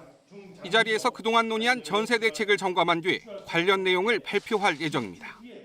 대책의 주요 내용은 늦어도 내년 1분기까지 단기 공공임대주택 공급량을 10만 호까지 늘리는 방안이 유력합니다. 이를 위해 현재 비어있는 주택을 정부가 사들이거나 임대해 전세로 내놓는 방안이 거론돼 왔습니다. 민간이 짓고 있는 다가구 다세대 주택을 임대주택으로 공급하는 매입 약정 방식이 대책에 포함될 거란 전망도 있습니다. 이낙연 더불어민주당 대표는 이틀 전 열린 관훈 토론회에서 매입주택이나 공공임대주택을 확보해 전월세로 내놓거나 호텔방을 주거용으로 바꿔 전월세로 공급하는 방안을 언급했습니다. 이와 함께 최근 집값이 급등한 수도권과 지방의 일부 지역을 부동산 규제 지역으로 추가 지정하는 방안도 곧 발표될 예정입니다. KBS 뉴스 임재성입니다. 오늘 전국에 강풍과 벼락을 동반한 비가 내립니다. 양도 가을치고는 이례적으로 많겠는데요. 기상센터 연결해보죠. 배지 캐스터, 수도권 일부에는 호우주의보가 내려졌다는 소식도 있는데 출근길 걱정이네요. 네, 오늘 출근길은 조금 서둘러서 나오시는 게 좋겠습니다. 지금 서울 서남권 지역과 인천, 광명 등지에는 호우주의보가 내려져 있는데요. 전국에 지금 천둥, 번개를 동반한 강한 비가 내리고 있습니다. 이렇게 가을에 이례적인 폭우가 쏟아지는 이유는 남서풍 때문입니다. 따뜻한 남서풍이 불어오면서 기온은 올랐지만 기존에 있던 찬 공기와 만나면서 강한 비구름을 발달시켰는데요. 이 때문에 오늘 낮까지는 천둥, 번개를 동반한 요란한 비가 내리겠고요. 점차 서쪽 지역부터 비가 그치기 시작해서 밤이면 대부분 비가 그치겠습니다. 다만 충청과 호남 내륙 지역은 내일 새벽까지도 빗방울이 떨어지는 곳이 있겠습니다. 오늘 중부지방과 호남 지역, 경남 남해안 지역과 제주 남부에는 30에서 최고 80mm 정도의 비가 내리겠고요. 그 밖의 지역에는 5에서 50mm 정도의 비가 내리겠습니다. 비뿐만 아니라 강한 바람도 주의하셔야겠습니다. 동해안과 서해안 지역 그리고 제주 일부 지역에는 강풍특보가 내려져 있고요. 해상에는 바람이 강하게 불면서 물결도 높게 일고 있습니다. 오늘 모든 해상에서는 풍랑주의보가 발효 중인 가운데 물결이 최고 4에서 5m까지 거세게 일겠습니다. 비가 그치고 나면 기온이 크게 떨어지겠습니다. 내일 서울의 아침 기온 2도로 오늘 아침보다 무려 15도가량 기온이 뚝 떨어지겠습니다. 기상센터에서 전해드렸습니다. 네, 이 강한 비에 서울 일부 도로가 침수됐다는 소식도 들립니다. 현재 서울 서대문구 남가자동의 사천교 지하차도가 침수돼 양방향 통행이 전면 통제되고 있습니다. 또 서울 영등포구 신길역에서 대방역으로 향하는 도로가 침수돼 차량 통행에 불편을 겪고 있습니다. 경기도 군포시 산본시장 앞 도로도 물이 차서 출근길 통행에 어려움을 겪고 있습니다. 법무부와 대검의 갈등이 다시 점화되고 있습니다. 그저께 법무부 소속 검사들이 감찰 절차를 밟으려고 윤석열 검찰총장 찾아갔다가 면담 퇴짜를 맞았죠. 이걸 두고 또 말이 많습니다. 정상적인 감찰 프로세스였다. 총장 망신주기다. 양측의 시선이 맞부딪힙니다. 이재희 기자입니다. 그제 오후 법무부 감찰관실 소속 검사 2명이 대검찰청을 찾아 윤석열 총장 면담을 요청했습니다. 19일 오후 2시에 윤 총장을 대면 조사하겠다는 감찰 일정을 알리고 방문조사 예정서를 직접 전달하기 위해서였습니다. 법무부는 현재 윤 총장의 언론사주 회동 의혹에 대해 감찰을 진행하고 있고 옵티머스 무혐의 처분과 라임 로비 의혹 수사와 관련해서는 대검 감찰부와 합동 감찰 중입니다. 하지만 대검 측은 면담 요청을 거부했습니다. 대신 절차에 따라 설명을 요구하면 서면으로 답변하겠다는 입장을 전달하고 가져온 서류도 돌려보냈습니다. 이런 상황이 알려지면서 대검 내부에서는 윤 총장 망신주기 아니냐는 불만도 나오고 있습니다. 법무부 감찰 규정에 감찰에 필요한 자료 요청은 충분한 준비 기간을 주도록 하는 등 평검사가 감찰을 받아도 소명서를 받고 자료를 제출하는 절차를 거치는데 총장을 감찰 조사하겠다면서 사전 조율 없이 공문부터 들고 왔다는 겁니다. 윤 총장에 대한 기습적인 대면 조사라는 논란까지 일자 법무부는 지난 월요일 총장 비서관에게 원하는 조사 일정을 알려달라고 물었지만 대검 측이 답변을 거부했다고 밝혔습니다. 또 방문 당일 오전 방문 의사를 밝히고 오후에 검사들이 찾아갔지만 서류 접수를 거부당했다며 대검 측의 비협조를 비판했습니다. 법무부는 이달 초 중요사항 감찰 시 감찰위원회의 자문을 받아야 한다고 돼 있던 규정을 받을 수 있다는 임의 규정으로 개정해 윤 총장 관련 감찰을 위한 게 아니냐는 관측이 나오기도 했습니다. KBS 뉴스 이재입니다. 네, 공수처장 후보추천위원회가 후보 2명 결국 추리지 못하고 사실상 활동 종료를 선언했습니다. 민주당은 야당의 비협조로 이렇게 됐다며 즉각 공수처법을 개정하겠다고 나섰고 국민의힘은 민주당이 마음대로 인선을 하려는 거라며 회의를 다시 열라고 요구했습니다. 김지숙 기자입니다. 공수처장 후보 추천위가 최종 후보 추천에 실패하고 사실상 활동을 종료했다고 밝혔습니다. 4시간 반 넘는 회의에서 3차례 표결을 통해 후보를 4명까지는 압축했지만 추천위원 7명 가운데 6명 이상의 동의를 얻도록 돼 있는 2명을 가리는 데는 실패했습니다. 초대 공수처장에 대한 국민적 기대를 충족시키지 못해드린 점에 대해서 국민 여러분께 송구스럽고 죄송합니다. 마지막까지 논의됐던 4명은 추미애 장관 추천 전현정 변호사와 대한변협 추천의 김진욱 헌재 선임연구관, 한명관 변호사, 이건리 국민권익위 부위원장입니다. 이 가운데 전 변호사와 김 연구관은 5명의 동의를 얻었던 걸로 전해졌습니다. 야당 측 위원들은 회의를 다시 열자고 했지만 다른 위원들은 더 이상 회의가 무의미하다며 반대해 부결됐습니다. 일종의 행정기구인데 자진해서 사실상 활동을 종료한다라는 거는 제가 보기에는 법리적으로도 맞지 않는 거다. 저희들은 굉장히 유감이고. 추천위는 지난 회의 때 후보들에게 추가 소명 자료를 요청해 검토했습니다. 여기엔 부동산 등 재산 관련 자료와 변호사 사건 수입 내역, 또 최근 검찰과 법무부의 갈등 등에 대한 입장이 포함됐습니다. 어제까지 공수처장 후보 추천을 끝내야 한다고 했던 민주당은 사실상 국민의힘 반대로 좌절됐다며 즉각 공수처법을 개정하겠다고 했습니다. 반면 국민의힘은 추천위 자진 해체는 민주당이 공수처장 추천을 마음대로 하겠다는 법치 파괴 행위라며 추천위원들에게 회의에 복귀하라고 요구했습니다. KBS 뉴스 김지숙입니다. 미국 정권 교체기에 맞춰 한미동맹 강화 움직임도 활발합니다. 미국 하원이 한국전 발발 70주년을 맞아서 동맹 강화 결의안을 통과시켰는데요. 미래지향적 관계뿐 아니라 역사적 유대 관계도 강조하는 내용이었습니다. 워싱턴 금철영 특파원입니다. 오늘 미 하원을 통과한 결의안은 한미동맹이 한국과 미국의 전략적 이해관계를 기반으로 하면서도 민주주의에 대한 기여를 통해 더 공고해지고 있다는 내용을 담았습니다. 한미동맹이 단지 전략적 이해관계로 묶인 군사동맹이 아니라 민주주의 발전을 추구하는 가치동맹이라는 선언입니다. This resolution expresses the importance of our country's alliance with the Republic of Korea. Affirmation of this alliance during this time of transition to a new administration and a new Congress is being closely watched throughout the Indo-Pacific region. 미 하원 외교위를 중심으로 민주당과 공화당 의원들이 망라된 초당적 결의안으로 통과됐습니다. 당초 한국전쟁 발발 70년을 앞두고 지난해 4월 9일 발의됐지만 트럼프 대통령에 대한 미 하원의 탄핵안 발의와 코로나19 사태, 미 대선 등 굵직한 현안들로 인해 결의안 통과가 지연돼 왔습니다. 결의안에는 한국이 미국에게 7번째 무역 파트너로 경제협력 관계가 날로 강화되고 있다는 내용은 물론 재미 한인 사회의 역할과 이민사까지 언급됐습니다. 미 하원은 이와 별도로 한미동맹의 상호 이익과 글로벌 파트너십 강화를 촉구하는 결의안도 통과시켰습니다. 여기선 연인원 178만 명이 참전했고 미군 3만 6천 명이 전사한 한국전쟁이 결코 잊혀진 전쟁일 수 없다는 내용도 담겼습니다. I rise today to urge support of my resolution HRES 1012, which recognizes the transformation of the U.S.-South Korea relationship into a strong and enduring partnership that benefits the entire world. 내일 미 의회 앞에선 이번 결의안 통과를 기념해 공화당 랭포드 상원 의원과 민주당 수오지 하원 의원 등 미 의원들, 그리고 송영길 국회 통일외교위원장과 김한정, 윤건영 의원 등 방미 의원단이 기자회견을 할 예정입니다. 워싱턴에서 KBS 뉴스 금철영입니다. 서울 지역 학교 비정규직 노조가 오늘부터 이틀 동안 총파업에 들어갑니다. 퇴직연금제도 변경, 또 정규직과의 차별 해소가 핵심 내용인데요. 참가자 상당수가 급식 조리사 등이어서 일선 학교 급식의 차질도 예상되고 있습니다. 박희봉 기자의 보도입니다. 서울시 교육청 천막농성장에 조합원들이 모였습니다. 퇴직연금 제도 개선을 요구하는 피켓 시위입니다. 이해하라! 이해하라! 이해하라! 조합원들의 천막농성은 오늘로 11일째입니다.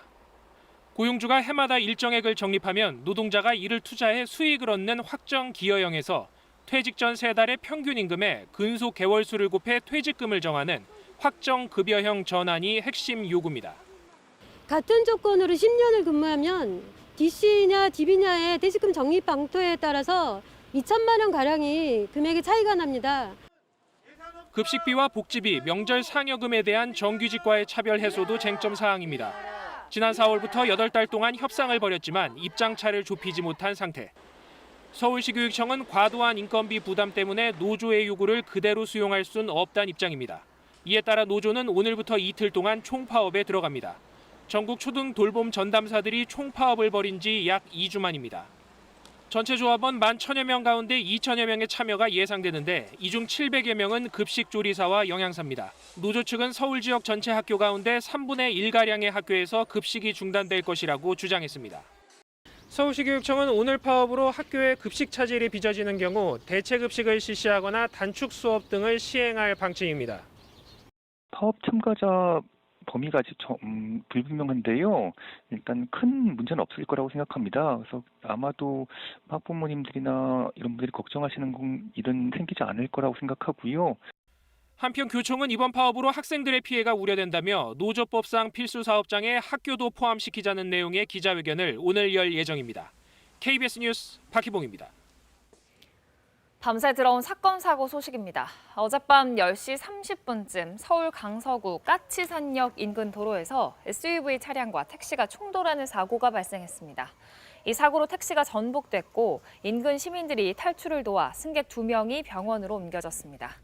경찰은 빗길에 미끄러진 택시가 신호 대기 중이던 SUV 차량을 들이받은 것으로 보고 자세한 사고 원인을 조사하고 있습니다. 어젯밤 9시쯤 남해고속도로 부산 방향 김해 냉정 분기점 인근에서 1톤 화물차가 넘어졌습니다.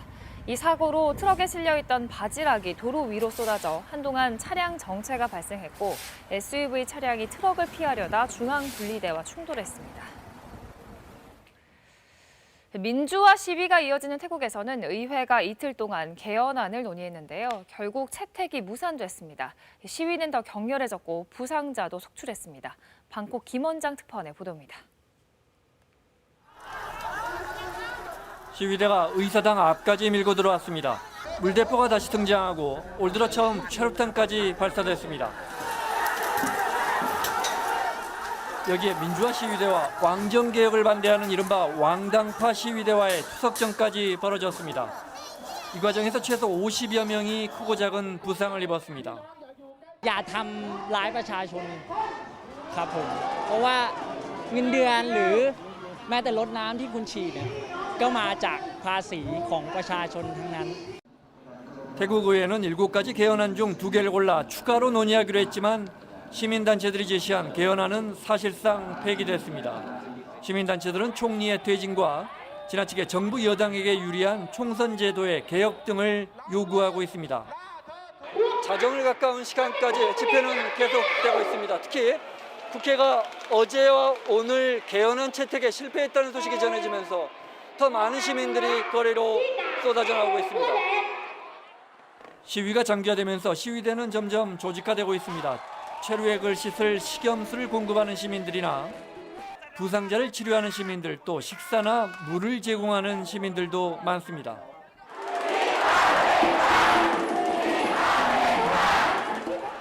태국 정부는 시위대와의 물리적 대응을 최대한 자제한다는 입장이지만 민주화 요구가 거세지면서 태국 내정은 점점 더 안개 속으로 치닫고 있습니다. 방콕에서 KBS 뉴스 김원장입니다.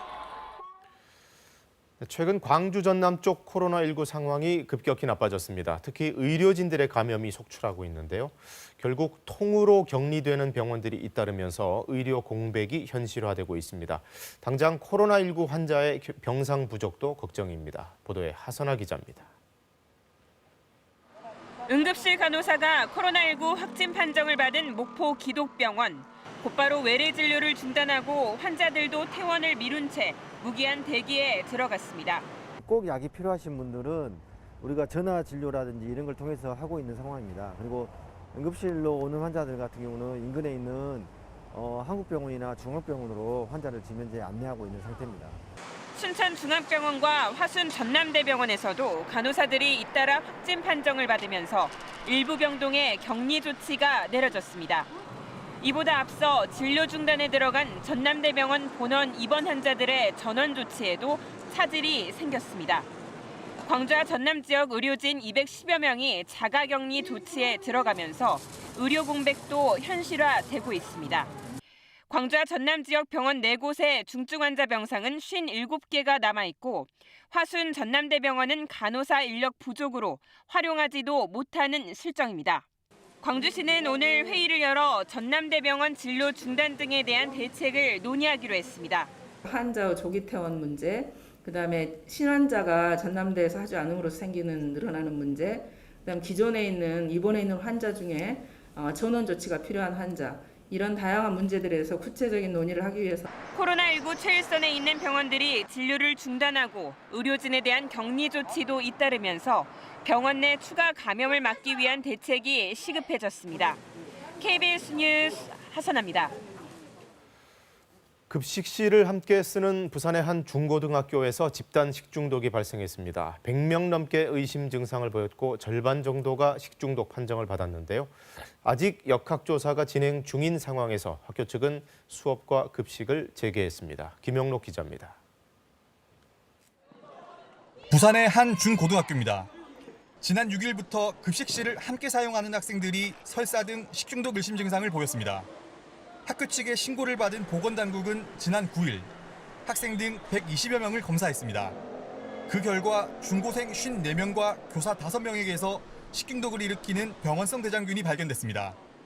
다음 날부터 급식을 중단하고 원격 수업을 실시한 학교 측은 일주일 만에 등교를 재개했습니다. 학생들이 이용하는 급식실도 다시 문을 열었습니다.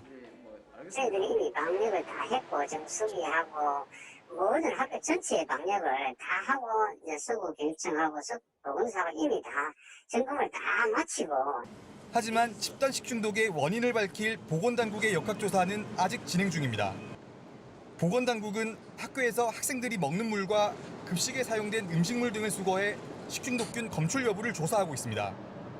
이에 대해 부산시 교육청은 급식실을 소독했고 주말 사이 식중독 환자가 추가로 나오지 않아 등교와 급식을 허용했다고 밝혔습니다. 증상이 있는 아이들은 또 이렇게 나오시 등교를 안 하고 증상이 이제 없는 아이들 위주로 하고 계속적으로 지난 주말 이후로는 추가 환자가 없었기 때문에. 하지만 식중독 원인이 음식물인지 조리도구인지 여전히 밝혀지지 않은 상태에서 급식이 재개된 것에 대해 학생과 학부모들의 불안감은 여전합니다. KBS 뉴스 김영록입니다. 어제 한국 시리즈에서는 두산이 반격의 1승을 거뒀습니다. 17년차 베테랑 김재호가 데뷔 이후 첫 가을 야구 홈런을 때리면서 맹활약을 펼쳤습니다. 강재훈 기자입니다. 두산은 상대 수비 실책으로 행운의 선취점을 따냈습니다. 2회 초 1사 1-2루 상황에서 박건우가 내야 타구를 때렸습니다. 하지만 NC 3루수 박성민의 송구가 뒤로 빠졌고 김재호가 홈을 밟았습니다.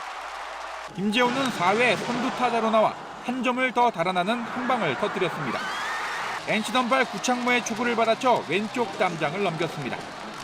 프로 17년차 베테랑 김재호의 데뷔 이후 첫 가을 야구 홈런입니다. 두산은 3대1로 앞선 4회 말 1사 만루의 위기도 호수비로 넘겼습니다.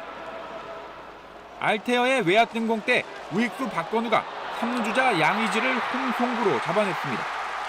김재호도 5회 감각적인 호수비로 힘을 보탰습니다. 이명기의 타구를 몸을 날려 잡아내 침착하게 병살타로 연결했습니다. 페르난데스의 쐐기포까지 더한 두산이 1패 뒤 귀중한 1승을 거뒀습니다. 3타수 2안타 2타점으로 공수에서 활약한 김재호는 2차전 MVP를 차지했습니다. 팀에 1승하는 데 이렇게 보탬이 될 수 있어서 너무 기분 좋고 제 야구 인생에서 또 한 번 이렇게 데일리 MVP를 또 받을 수 있는 이렇게 영광을 주셔서 너무 감사하고 너무 기분이 좋습니다. 네. NC는 역대 가을 야구 타이 기록인 5번의 더블아웃을 기록하는 등 번번이 운도 따르지 않았습니다. 또 9회 말 두산 마무리 이영하를 공략해 덕점을 뽑아냈지만 마지막 고비를 넘지는 못했습니다. 승부의 분수령이 될 운명의 3차전은 내일 고척구장에서 계속됩니다. KBS 뉴스 강재훈입니다. 세계 최초로 노벨상을 2번이나 받은 천재 과학자 퀴리 부인인데요. 위인전이 말해주지 않았던 인간 마리 퀴리의 삶이 영화로 나왔습니다. 이번 주 개봉 영화 소식 김지성 기자입니다. I've called this radioactivity. 방사능 연구에 선구적인 업적을 남긴 프랑스 여성 과학자. 여성 최초 노벨상 수상자이자 세계 최초로 노벨상을 2번이나 받은 마리 퀴리 이야기입니다. 이 천재 과학자의 업적을 조명하는 데 그치지 않고 까칠하면서도 솔직하고 당당한 입체적인 인물로 그려냈습니다. Here is this brilliant, quite severe, sometimes odd creature who underneath has this well of emotion and love. 여성에겐 투표권도 없던 시절, 그녀가 겪어야 했던 불합리한 현실도 드러냅니다. Our work's been nominated for the Nobel Prize. The commendation only mentions my name. You stole my brilliance. How dare you take their applause? 평생 연구에 몰두한 삶, 자신이 이룬 과학적 성과가 전쟁으로 이어지자 의료봉사에 참여해 책무를 다하려던 과학자의 모습은 이 시대에도 울림을 줍니다. 알제리를 탈출해 캐나다에 정착한 이민자 가족. 경찰의 오인 사격으로 소녀의 큰오빠가 사망하고 작은 오빠는 추방될 위기에 처합니다. 그러자 소녀는 오빠를 탈옥시키고 자신이 대신 감옥에 들어가 싸웁니다. 2009년 실화를 바탕으로 그리스 신화 속 주인공을 현대사회 난민 문제로 재해석해 주목받았습니다.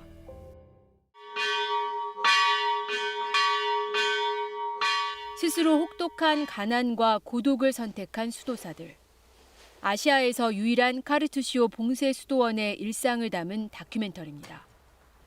기도하고 묵상하고 묵묵히 일하는 수도사들의 정갈한 삶을 통해 100마디 말보다 더 깊은 평온함을 얻게 됩니다. KBS 뉴스 김지선입니다.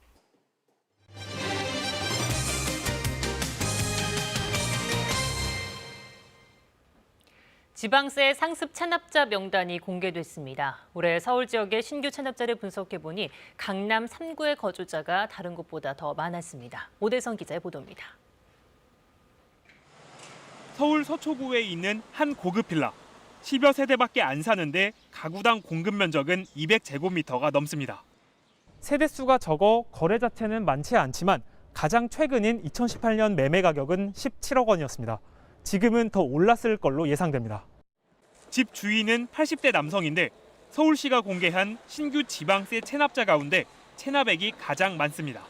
전자회사를 운영하다 지금은 폐업했는데 42억 원을 체납했습니다. 이 남성을 포함해 지방세 상습 체납자의 이름과 나이, 주소지 등이 공개됐습니다. 1,000만 원 이상을 1년 넘게 체납한 개인과 법인 가운데 6개월의 소명 기간에도 특별한 사유 없이 체납액 일부라도 내지 않은 이들이 대상입니다.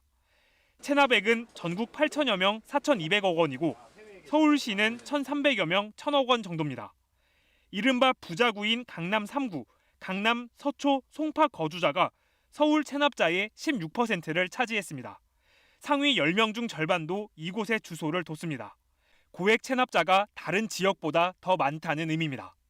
전두환 씨는 2016년부터 5년째 명단에 올랐는데 지난해보다 체납액이 5천만 원 늘어 9억 7천만 원이 됐습니다. 상습적이고 고의, 악의적인 체납자에 대해선 가택 수색과 동산 압류, 출국 금지, 검찰 고발, 관허 사업 제한 등 강제 징수 절차에 들어갑니다. 납세 의무는 아시다시피 이제 뭐 국민의 4대 의무 중에 하나거든요. 성실한 납세자들과의 그 형평성 차원에서도 저희들이 뭐 힘 닿는 데까지. 기존 체납자를 포함한 상습 체납자 명단은 지자체와 위텍스 홈페이지에서 확인할 수 있는데 체납액의 30% 이상을 내면 공개 대상에서 제외됩니다. KBS 뉴스 오대성입니다. 아동학대가 신고되면 아동보호 전문기관과 경찰이 함께 조사를 하는데 이 결과가 학대 판정에 큰 영향을 끼칩니다. 지난달 아동학대로 숨진 16개월 여아에 대해서도 3차례나 신고가 들어왔고 또 평가 결과서가 나왔는데요. 그 내용이 참 믿기 어렵습니다. 정재우 기자가 자세히 보도합니다. 지난해 12월 위탁가정에서 살던 A양. 생후 6개월 만에 소파를 잡고 설 정도로 건강합니다. 그런데 한 달 뒤 입양된 A양은 날로 수척해져 갔습니다. 올해 5월과 6월 2차례 학대 의심 신고가 있었지만 아무런 조치가 없었습니다. 9월에도 소아과 의사가 혼자 걷지도 못할 정도로 영양 상태가 안 좋다며 학대 의심 신고를 했습니다. 당시 조사에 나섰던 아동보호 전문기관의 위험도 평가서입니다. 학대 위험도 평가 9개 항목 중 외부 손상 관찰 등 3개 항목만 해당한다고 결론 내렸습니다. 4개 항목에 해당해야 분리 조치가 고려되는데 단 한 문항이 부족했습니다. 그런데 의아한 대목이 있습니다. 당시 A양은 몸무게가 한두 달 만에 약 1kg이나 줄었고 제대로 걷지도 못하는 상황이었습니다. 그런데도 방임이나 학대로 초래된 발육부진이나 영양실조 등이 관찰된다는 문항에 아니오가 체크됐습니다. 신체적인 발달 상태가 지체되고 지연되고 있고 그리고 신체 상흔이 있었기 때문에 그게 아동 학대로 인한 신체 발달의 지연이 아니다라고 하는데 대답을 했다는 것 자체가 사실 믿기 어려운, 어떻게 그게 가능할지. 결국 이 한 문항은 A양이 분리조치 검토 대상에서 제외되는데 결정적인 역할을 했습니다. A양은 20여일 뒤 멍투성이로 응급실에 실려와 숨졌습니다. 평가 문항 자체가 문제라는 지적도 나옵니다. 학대 행위자로부터 분리보호 요구 의사를 표현한다는 문항이 16개월 아이를 대상으로 적절한 거냐는 겁니다. 연령에 맞는, 개월수에 맞는 체크리스트가 아닙니다. 그런 학대를 받는다 하더라도 표현하지 못하는 문항이라고 보입니다. 이런 지적에 대해 평가서를 작성한 강서 아동보호 전문기관은 수사 중인 사안이라 답할 수 없다고 밝혔습니다. KBS 뉴스 정재우입니다. 신이, 부처손, 또 빼빼목 이렇게 생소한 이름의 원료들이 다이어트와 각종 질병에 효과적이라며 온라인에서 판매되고 있는데요. 알고 보니 안전성도 입증되지 않았고 또 일부는 독성이 강해서 심각한 부작용도 생길 수 있다고 합니다. 이지은 기자가 취재했습니다. SNS 등에서 다이어트에 효과가 있다며 판매되는 빼빼목입니다. 자궁암에 좋다는 부처손과 이를 이용해 만든 식초입니다. 온라인에서 건강식품으로 소개되며 판매돼 온 제품들입니다. 확인해보니 모두 식품 안전성이 입증되지 않아 그대로 먹거나 식재료로 써서는 안 될 원료였습니다.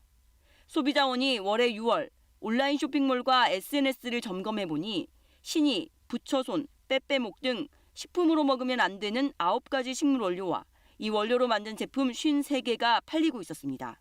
섭취 방법을 구체적으로 명시를 하고 있거나, 그러니까 뭐 식품 카테고리로 분류되는 등 뭐 이런 식으로 식품임을 암시하는 문구 등을 명시해서 이제 소비자들이 안전한 식품으로 오인하고 섭취할 수 있는 가능성이 있었던 거죠.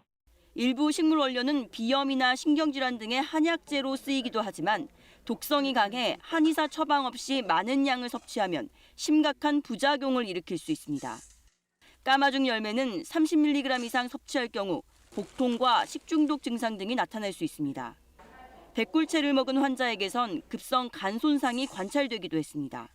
꾸준히 먹게 됐을 때 이제 양이 많아지게 되면 누적돼서 몸에 해를 끼치는 경우도 많이 있죠. 한의사의 상담을 받고 그거에 맞는 맞춤 처방을 하는 것이 훨씬 더 좋다는 걸 말씀드리고 싶고. 소비자원은 해당 제품 업체들의 판매 중단을 권고했고 대부분 조치를 수용한 것으로 확인됐습니다. KBS 뉴스 이지은입니다. 보행자의 안전을 이유로 택배 차량의 지상 통행을 금지하는 아파트가 늘었습니다. 차량의 높이 때문에 지하 주차장을 이용할 수도 없고 택배 기사들은 고충을 호소하고 있지만 여전히 해결책을 찾지 못하고 있습니다. 한솔 기자가 현장을 취재했습니다. 1,600여 가구가 사는 대전의 한 아파트입니다. 정문 입구에 차를 세운 택배 기사들이 짐칸에서 물품을 꺼냅니다. 안전 문제를 이유로 아파트 단지 내 택배 차량 통행이 금지됐기 때문입니다. 택배차 들어오면 바로 전화 와요. 왜 들어오게 하는 거예요? 차를 바꾸면 되죠. 지하로 다 다닐 수 있는. 아파트 측은 2.3m 높이의 지하 주차장을 이용하란 입장이지만 일반 택배 차량 높이가 2.6m여서 진입이 불가능합니다. 다 걸어가야 되니까 일반 차 들어가는 거보다 보통 한 분 들어가면 그러면 3배 정도. 때문에 궂은 날씨에도 택배 기사들은 일일이 수레를 끌고 300m 거리를 오가야 합니다. 짐 많을 때는 한 라인에 짐도 여기 다 못 실을 때가 있어요. 그러면 두세 번 왔다 갔다 해야 되니까. 배달 시간을 줄이느라 아예 수백만 원의 사비를 들여 차량 높이를 개조하는 기사들도 있습니다. 무인 택배함의 경우 크기와 수량이 제한된 데다 문앞 배송을 원하는 입주민이 많아 소용이 없습니다. 회사에서는 여기에 대한 뭐 해결책이라든가 이런 거는 다 이제 택배 기사들한테 개인적으로 지금 떠넘긴 상황이고요. 코로나19 여파로 업무량이 급증한 택배 기사의 과로사가 잇따르는 가운데 단지 내 저속 주행이나 공동 택배함 이용 활성화 등 해결책 마련이 필요해 보입니다. KBS 뉴스 한솔입니다. 이 시각 출근길 교통 상황 알아보겠습니다. 서울경찰청입니다. 안녕하십니까. 목요일 아침 교통정보입니다. 오늘 아침도 계속되고 있는 비로 도로에 빗물이 고여 있습니다. 미끄럼 주의하셔 안전운전 하시기 바랍니다. 간밤에 내린 비의 양이 제법 되면서 일부 통제 구간들이 있었지만 지금은 대부분 통제가 해제되고 있습니다.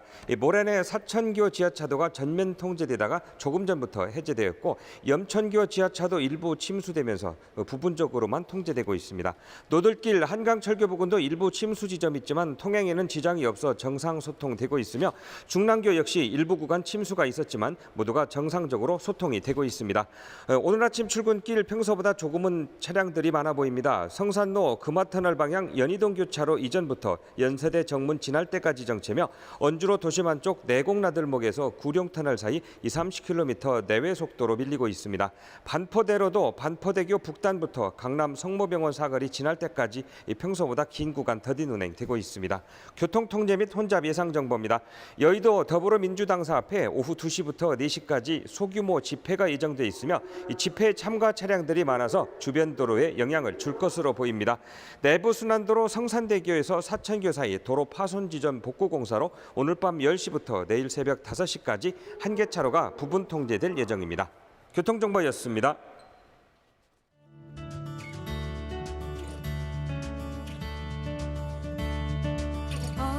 어두워진 얼굴 뒤로 추억이 부서지네. 아직 내겐 소중한 기억이 달아나네.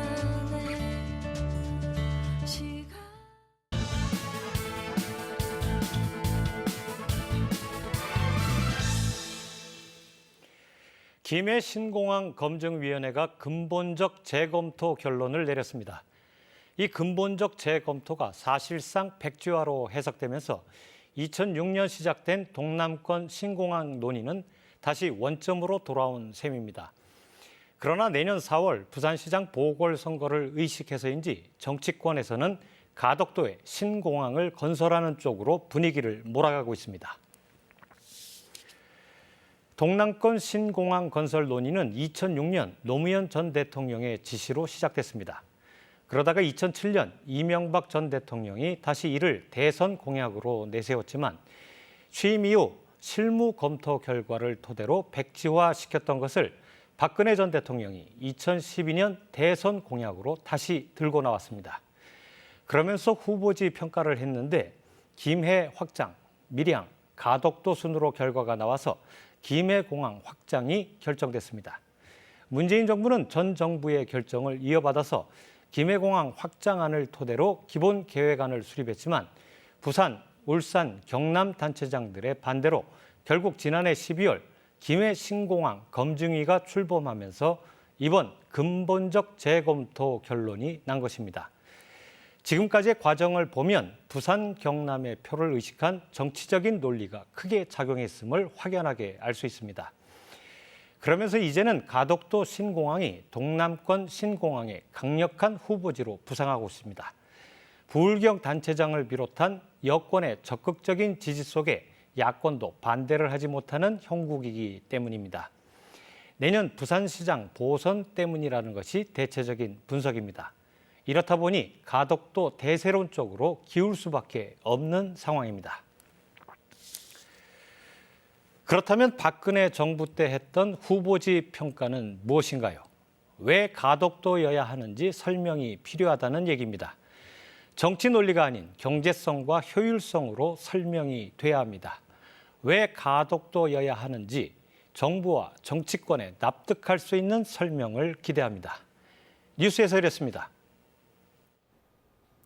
오늘 출근길 조금 서둘러서 나오셔야겠습니다. 지금 서울 서남권 지역과 인천, 광명 등지에는 호우주의보가 발효 중인 가운데 지금 수도권과 강원 지역을 중심으로 시간당 10에서 20mm 안팎의 세찬 비가 쏟아지고 있습니다. 이렇게 가을에 이례적인 폭우가 쏟아지는 이유는 바로 남서풍 때문인데요. 비교적 따뜻한 남서풍이 불어오면서 기온은 올랐지만 원래 버티고 있던 찬 공기와 만나면서 강한 비구름이 발달했습니다. 이 때문에 오늘 낮까지 천둥 번개를 동반한 요란한 비가 내리겠고요. 점차 서쪽 지역부터 비가 그치기 시작해서 밤이면 대부분 비가 그치겠습니다. 그래도 호남 내륙 지역과 충남 지역에서는 내일 새벽까지 빗방울이 떨어지는 곳이 있겠습니다. 오늘 중부지방과 호남 지역, 또 경남 남해안과 지리산 부근, 제주 남부와 제주 산지에는 30에서 최고 80mm 정도의 비가 내리겠고 그 밖의 지역에는 5에서 50mm 정도의 비가 예상됩니다. 비뿐만 아니라 강한 바람도 주의하셔야겠습니다. 해안 지역을 중심으로는 강풍특보가 내려진 가운데 해상에는 풍랑주의보가 발효 중입니다. 비가 그치고 나면 찬바람이 불면서 기온이 크게 떨어지겠습니다. 내일 서울의 아침 기온 2도로 오늘 아침보다 15도가량 기온이 크게 내려가겠습니다. 날씨 정보 전해드렸습니다. 목요일 아침 뉴스광장 마치겠습니다. 시청해주신 여러분 고맙습니다.